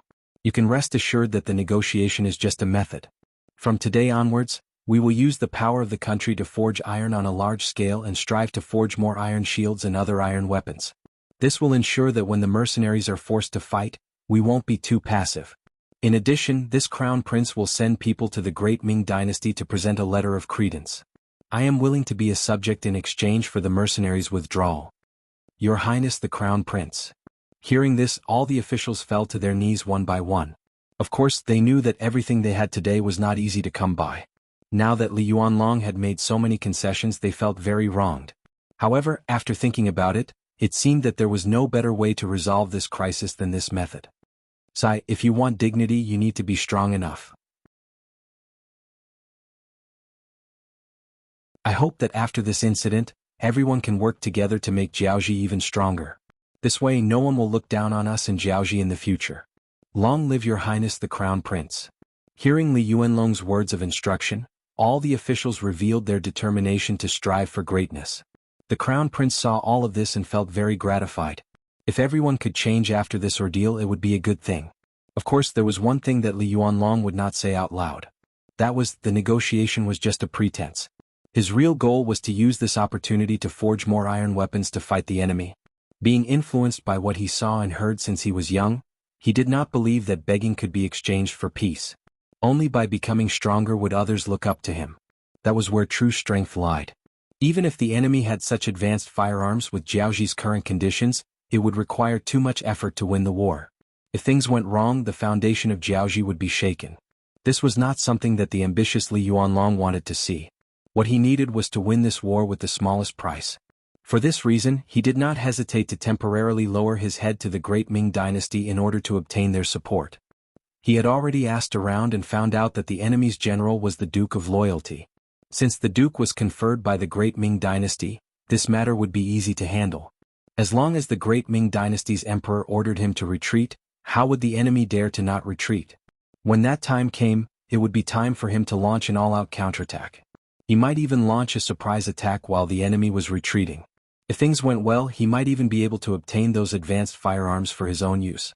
As for whether the great Ming dynasty would do as he wished and request Yang Qindong to retreat, there was no need to think too much about this.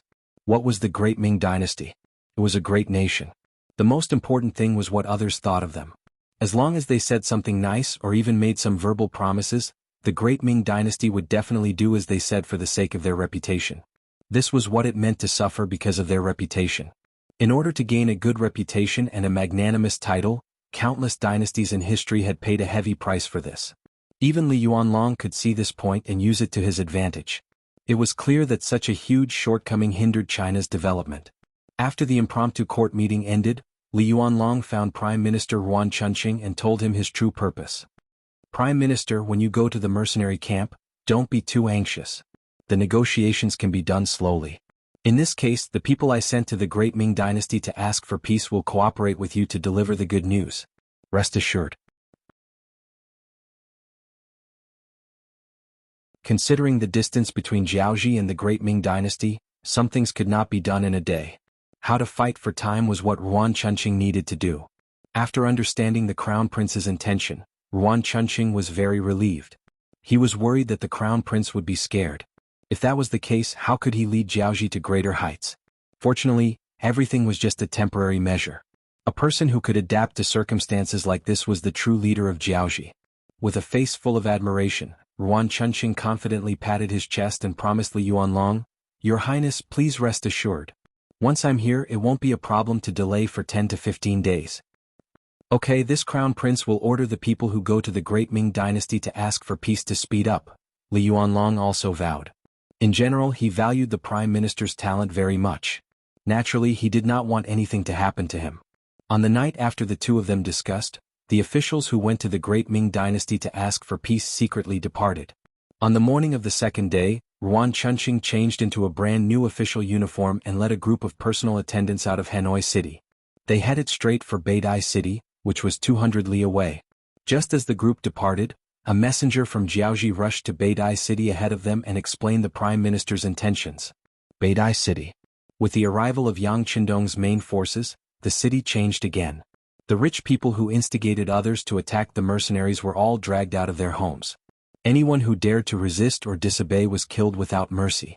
Yang Qindong admitted that he did not have a good temper when it came to people of other races. This was especially so for people who wanted to stab him in the back. His hatred would not last overnight and he would take the opportunity to settle it.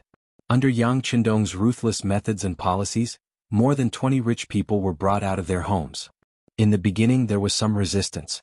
However, after more than 60 people from 2 families were killed, the rest became obedient.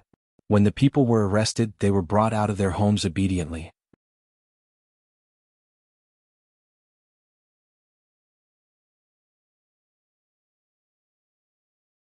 Chapter 490. The orders of those who were brought out had already been decided. Just like in Chui City, the temporary small square was filled with wooden stakes. More than 20 people were tied to the stakes one by one. Then the common people gathered. The Han people were singled out and naturally became a special class, living a life of eating and wearing warm clothes. After meeting up with Qin Bo's 3 battalions, the army expanded to over 8,000 men. It was more than enough to clear out a small Beidai city. In an instant, the Han people were elated.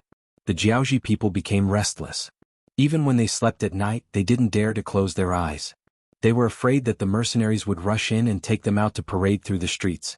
It was no wonder that the people of Jiaoji were so worried. Every day, because of the Han people's accusations, some of the Jiaoji people who had bullied them in the past were dragged out of their warm beds in the middle of the night. Only the people of Jiaoji who had always been kind to others could truly sleep peacefully. In just 2 days, the atmosphere of the entire Beatty city changed. Especially when the mercenaries announced that most of the people who were supposed to be captured had been captured. If there were no other accidents, they wouldn't disturb the lives of the commoners. Only then did the panic slowly subside. It was also at this time that news of Prime Minister Yuan Chuanqing's arrival for negotiations reached the ears of Yang Qindong. According to the news, Prime Minister Yuan would arrive at Beatty City by tomorrow afternoon at the latest. At that time, he hoped that everyone would be able to sit down peacefully for a discussion. Some of the Yang Xianu army officers didn't agree with the Jiaoji people's request for negotiations or even submission. They believed that since the advantage was in their hands, the moment they arrived at Jiaoji, it was only natural that the country would be destroyed. But for some reason, the 6th young master actually agreed to the request for negotiations. He even said that he would welcome the other party into the city. When the news came out, many of the officers were confused. Those with bad tempers were even more upset. In other words, if the order had been given by Yang Qindong, or if it had been any other general, even Leng Song and Gao Xiong would have been criticized. The officers did not understand this decision and were conflicted.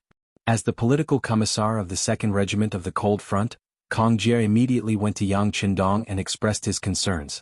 Kong Jie had a troubled look on his face. When he saw Yang Qindong, he said, "6th young master, regarding the negotiation with Jiaoji, the officers are quite upset. Although we can't see anything wrong with them, if we can't explain it clearly, it will affect the morale of the soldiers." Kong Jie did not come here to criticize Yang Qindong. He did not dare to do so.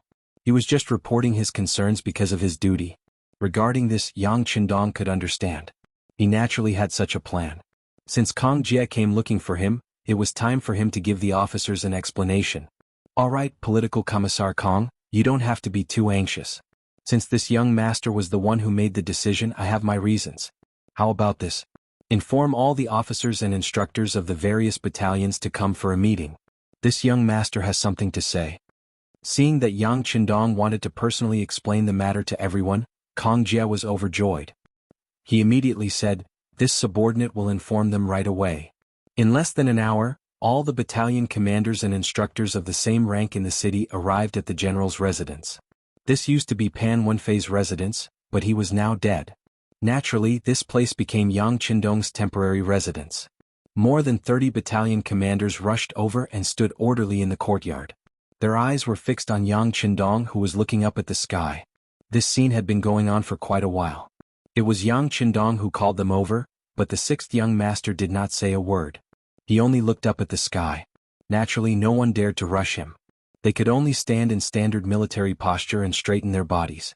After about the time it took to drink a cup of tea, Yang Qindong slowly lowered his head. To be honest, it was uncomfortable to look up at the sky for a long time. However, in order to remind these officers, there were some things that had to be done. It was a good thing that the officers could have their own opinions. However, if they dared to question the decision of their superior, they would not be allowed to do so. For example, a platoon commander only saw the soldiers of his platoon. That was bound to have limitations.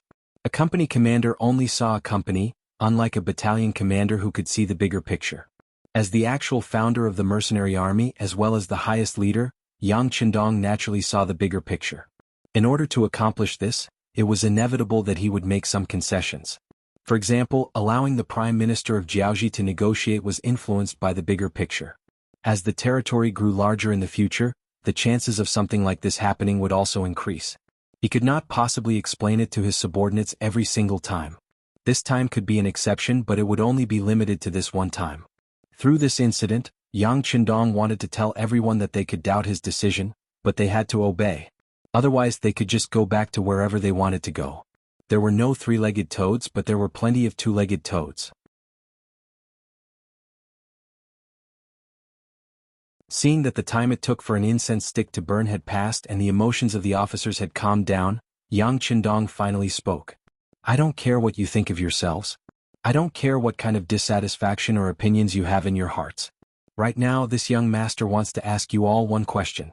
With our current strength, can we take down all of Jiaoji's cities without shedding any blood? Without shedding any blood? Hearing Yang Qindong's words, all of the officers shook their heads in unison. In terms of brute force, there were no cities in Jiaoji that they could not take down. However, it was impossible for them to take down a city without using a single shot. Seeing that all of the officers were shaking their heads, Yang Qindong snorted coldly. A sharp glint flashed across his eyes. Since you can't do this, what right do you have to be arrogant? Why can't you have a proper discussion with the other party's envoy? Don't tell me that you want to show off your strength and disregard the safety of the Han civilians? Under the harsh criticism, the faces of some of the officers turned ugly. They only considered that their military strength was already very strong. The defense of Beatty City was the best example. Since they already had the initiative, why did they still have to negotiate? Wasn't this like a blind man lighting a lamp? However, when they heard Yang Qindong's questioning, they realized that such a rash action would cause the deaths of all the Han civilians in Jiaoji.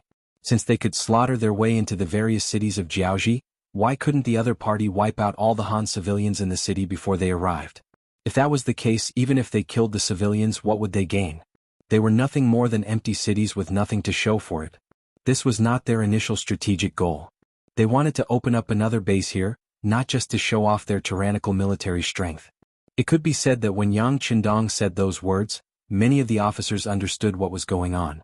They thought about how they were just ordinary civilians not long ago, living in an abyss of suffering. If it wasn't for the sixth young master who saved them, gave them authority, and gave them the most advanced firearms, some of them would have been dead by now. Most of them were still running around just to fill their stomachs. Where did the morale and drive come from? The officers who had figured everything out lowered their heads one by one. They were reflecting on their wrong thoughts. Seeing that the officers understood his intentions so quickly, Yang Qindong's expression turned slightly better. Alright, I've explained everything to you. If anyone is still dissatisfied with the negotiations with Jiaoji, feel free to voice it out. However, if you don't have any objections now, you are not allowed to discuss this matter when you return. Otherwise, I'll fire every single one of you. I won't care what contributions you've made in the past. When that time comes, don't say that I, the sixth young master, won't be merciful. No, the sixth young master is wise. A wave of awe sounded from below. It was no wonder that these officers were able to think things through so quickly. Previously, they were limited by their foresight and their thoughts were limited as well. Now that they knew that the sixth young master was thinking for the sake of the Han people, how could the officers who used to be part of him not understand? Meeting adjourned if you've thought things through. If you have time, train more and help the people in the city. It's better than letting your imagination run wild every day. Yang Qindong waved his hand casually, and the courtyard, which was filled with people, was emptied in an instant. Other than the fact that Yang Qindong was the sixth young master, he was able to pacify the officers so quickly because he was thinking for the sake of the Han people. Did you think he wanted to negotiate with them? However, if he didn't do so and forced Jiaoji into a corner, they would vent their anger on the Han people within their borders. By then, it wouldn't just be one or two people dying. Both the information from the Security Bureau and the words of the surrendered Hong Jin proved that out of the less than 3 million people in Jiaoji, there were at least 200,000 Han people. That was a ratio of 1 in 15. If all these Han people were killed, it would be a huge loss to the Han people. More importantly, many of these people had lived here since young. They had feelings for this place and knew how to build it. If a new batch of people were to come, they would have to adapt to this place all over again, and that would take up a lot of time. Right now, what Yang Qindong lacked the most was manpower and time. After all, the world was so big, who knew how many years it would take to conquer it all?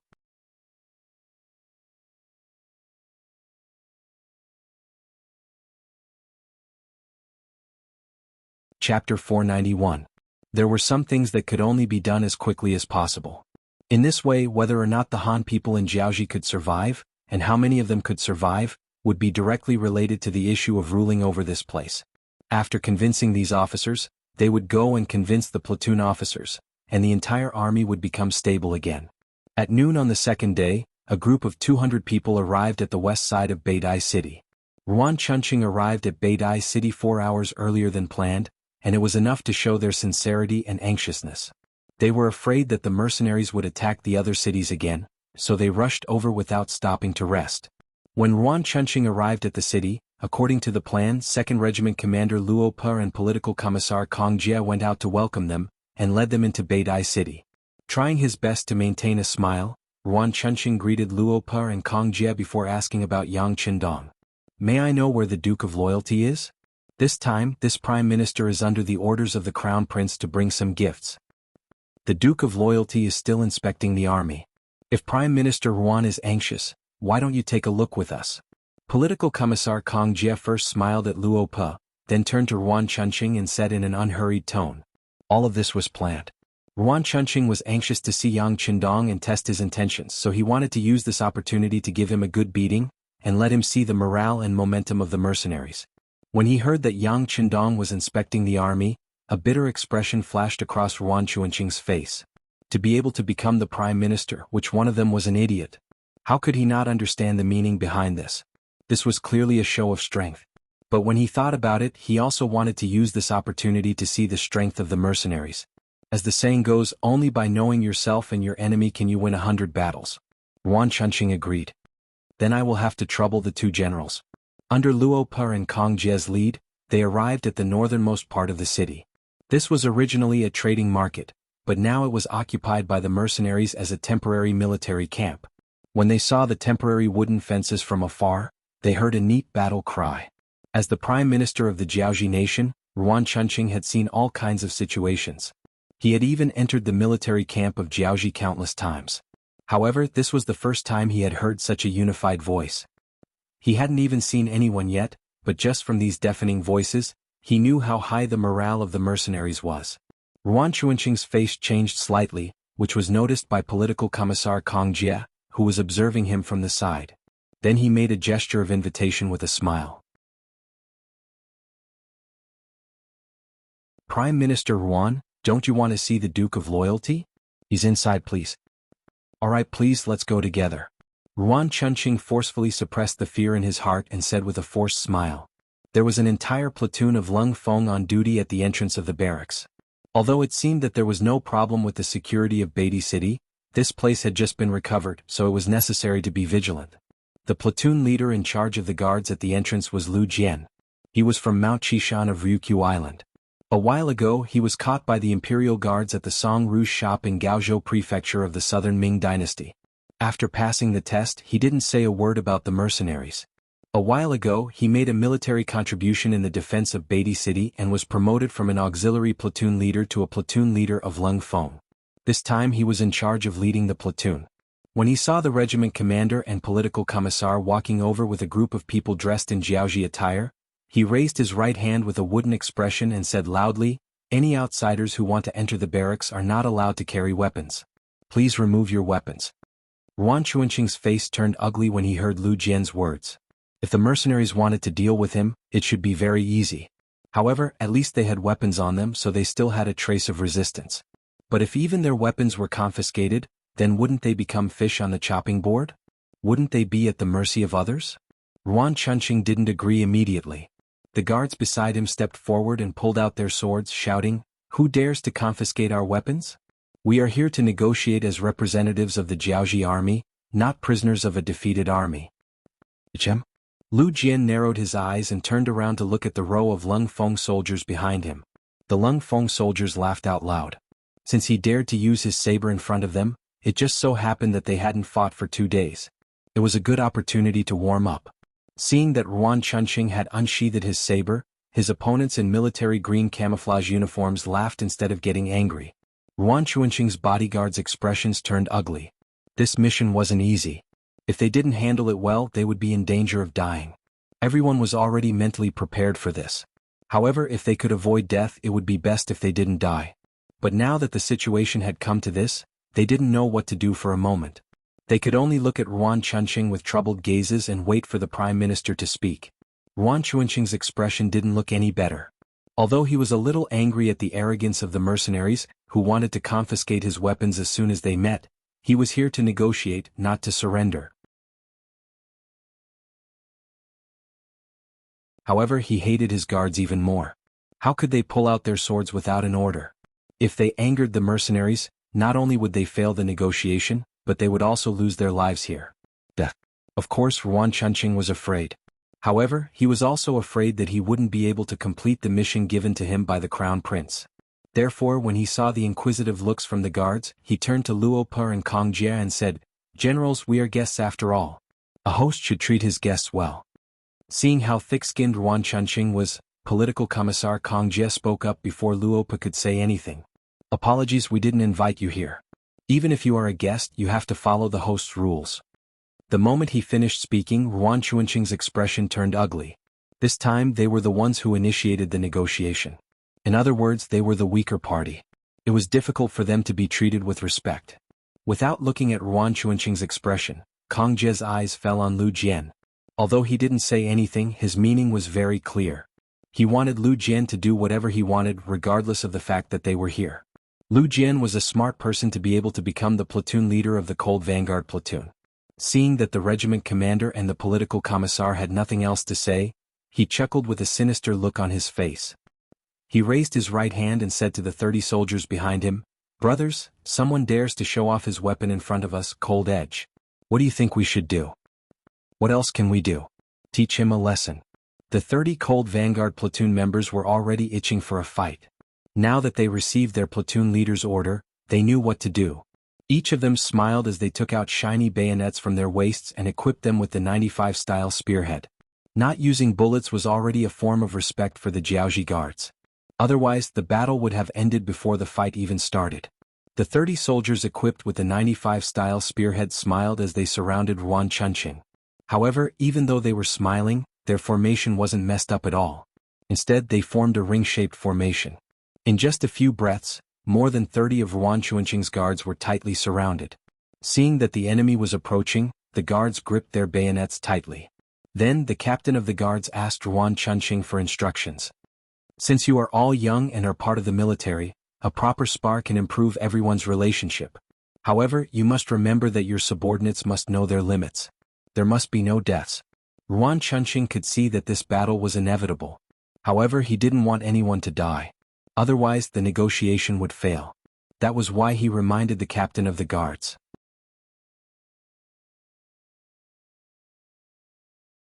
Speaking of which, as the Prime Minister of Jiaoji, Ruan Chunqing's guards were naturally skilled. In a one-on-one battle with cold weapons, he couldn't think of any possibility of failure. After Ruan Chunqing gave the order, the captain of the guards nodded immediately. Then he said to the guards beside him, "Master said that no one can die. You must act appropriately."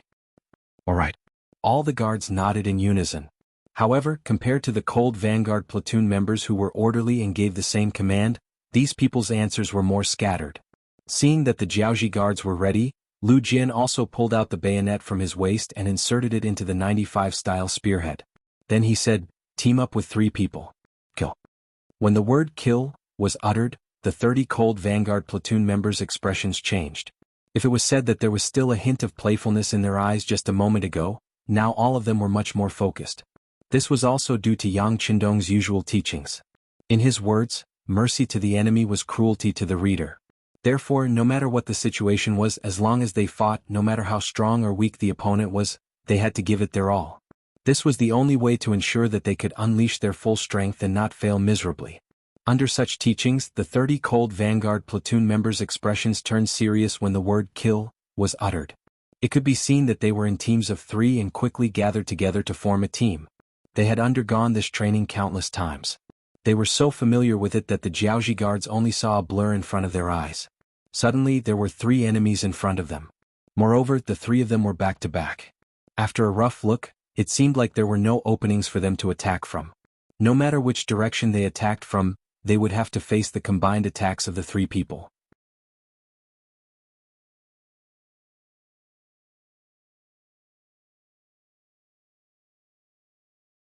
Chapter 492. This was the first time the guards saw this 3-3 formation, and they were at a loss of what to do. However, even though they were at a loss, it didn't mean that the Cold Vanguards would wait for an opportunity.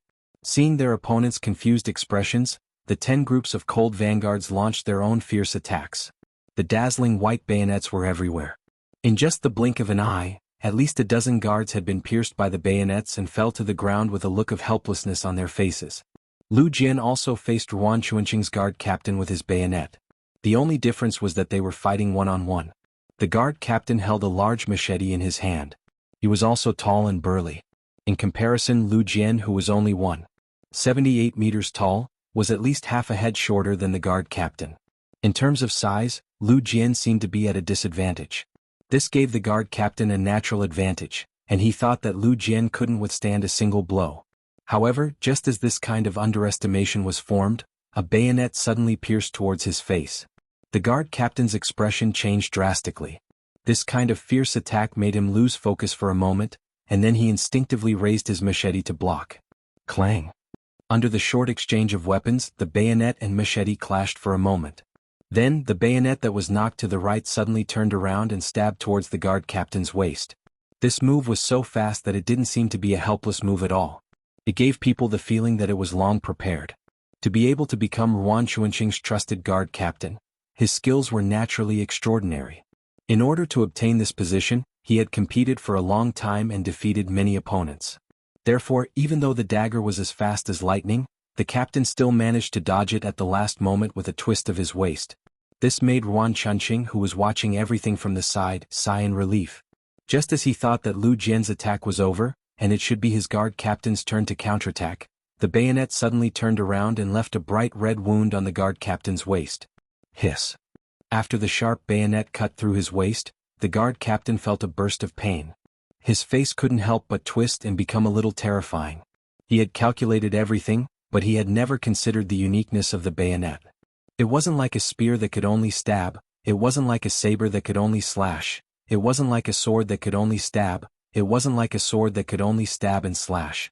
On the contrary, this bayonet could be used to stab, chop, whip, chop and flick. It could be used to its fullest potential, and could form an extremely effective killing force.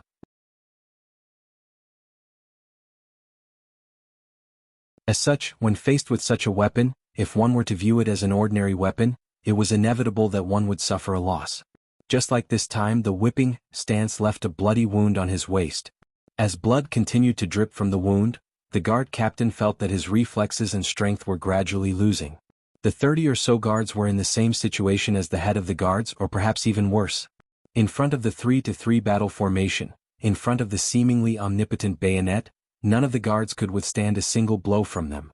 Often, the guards with some skills could block one bayonet attack, but the next bayonet would fly over, making it impossible to guard against and impossible to dodge. The moment Lu Jian injured the captain of the guards, the battle on this side had already ended. None of the 30 or so guards could stand. All of them were lying on the ground with injuries all over their bodies. This was because the Lung Feng soldiers didn't intend to kill and intentionally held back. If this was a real battlefield, it wouldn't be just 30 or so injured that were lying on the ground, but 30 or so corpses. Enough. Ruan Chuanqing's expression turned extremely ugly when he saw that the guards he was so proud of were all defeated in such a short period of time. He was afraid that more of his men would be injured or killed if this went on. Thus he roared loudly. When the country's prime minister put on a stern face, he naturally had an intimidating aura. Unfortunately, this aura was nothing in the eyes of Luo Per and Kong Jie. On the contrary, the latter said in a mocking tone, "What's wrong? Prime Minister Ruan, are you afraid? Hehe, if you are, you can go back to Hanoi City now and regroup. We will see who wins and who loses on the battlefield." He was obviously trying to provoke Ruan Chuanqing. How could Ruan Chuanqing respond? Although he was a little annoyed that his guards didn't give him face, he wouldn't forget what his mission was. Next, he pretended that he didn't hear anything and said, "Generals, I'm here to see the Duke of Loyalty. Please lead the way." The Duke of Loyalty is in the barracks, but you can't bring any weapons in. Kong Jie reminded with a smile. This old man understands. This time Ruan Chuanqing was straightforward. He reached out and took off the sword on his waist, which was used as an ornament, and handed it to a guard behind him who had just gotten up. Then he said to the head guard, "Put down your weapon and follow this old man in." Ruan Chuanqing's cooperation made Kong Jie speechless. In his heart, he sighed at Ruan Chuanqing's flexibility. He signaled Commander Luopo with his eyes. After seeing the other party nod in agreement, he smiled and said to Ruan Chuanqing, "Prime Minister Ruan, please." A fight broke out suddenly and ended quickly. In the end, Lung Feng won.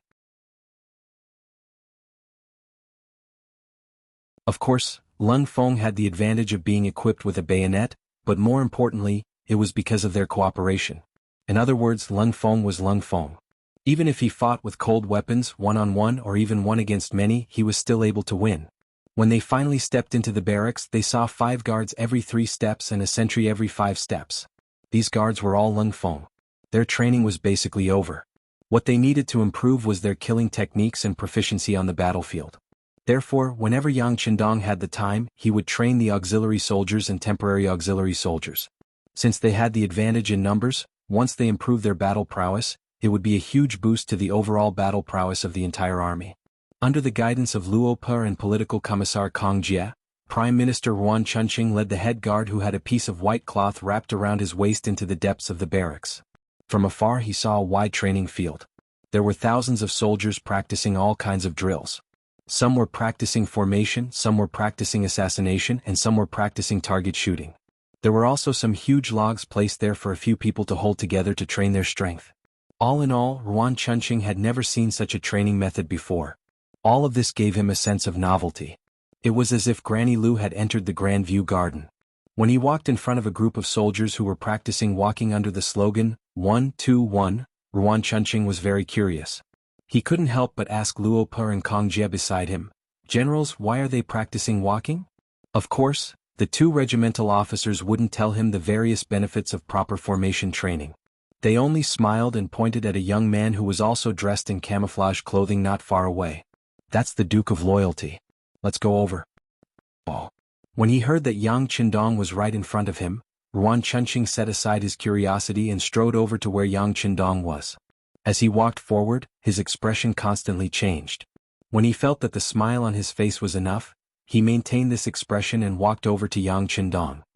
"Duke, the Prime Minister of Jiaoji is here." Kong Jie's voice rang out respectfully and spread forward. Yang Qindong, who was watching the training on the field, didn't change his expression. It was as if he didn't hear Kong Jie at all and continued doing what he was supposed to do. After Kong Jie reported again, he didn't say anything else. He believed that the 6th young master must have heard what he said, but he didn't reply. There must be a reason why Kong Jie didn't ask anymore. Yuan Chunqing, who was originally smiling, stood there awkwardly. A full quarter of an hour passed. During this time, Yang Qindong said something to a few of the officers beside him. He pointed out many problems with the soldiers' training, but he didn't say a word to them. He didn't even turn his head to look at them. This made Yuan Chunqing's expression turn even uglier. If it wasn't for Crown Prince Li Yuanlong's voice in his mind, he would have probably left in a huff. Ahem. In the end, he had to fight for the opportunity himself. After adjusting his mentality, Yuan Chunqing decided to speak up himself. Although it was embarrassing enough, it was better than standing there all the time. "Your Excellency, I am the Prime Minister of Jiaoji Nation, Yuan Chunqing. I am here on the orders of my Crown Prince to pay my respects." Yuan Chunqing's voice wasn't soft. He shouted with qi in his dantian, so it was impossible for anyone not to hear him. In the end, Yang Qindong finally turned his head. Yang Qindong finally moved. Yuan Chunqing wanted to take this opportunity to say something, but before he could speak, the ridiculously young Duke of Jiaoji spoke first. "Are you the Prime Minister of Chiha from Jiaoji? Since we are here to talk business, where is Hong Jin? I will leave this matter to you." 2 meters behind Yang Qindong stood the captive general of Jiaoji, Hong Jin. He was here to observe how the mercenaries trained under Yang Qindong's permission. According to the 6th young master's intention, Jiaoji would have its own army in the future, and the commander of this army would most likely be handed over to Hong Jin. When Hong Jin first heard this news, he was extremely excited. He originally surrendered to save his life, but now he really wanted to serve under Yang Qindong. It was as if he had the opportunity to come to the training ground. He stared at everything without blinking. He only wanted to learn the mercenaries' training methods so that he could form a strong army in the future. You're tuning in to the Han Li's Wuxia Chronicles YouTube channel. We're so grateful for your support, and don't forget to subscribe to join us on this incredible journey through captivating stories. Your generosity through donations truly makes a world of difference, as it's the primary source of revenue that allows me to expand and enhance this channel for you. Thank you from the bottom of my heart for being a part of this adventure.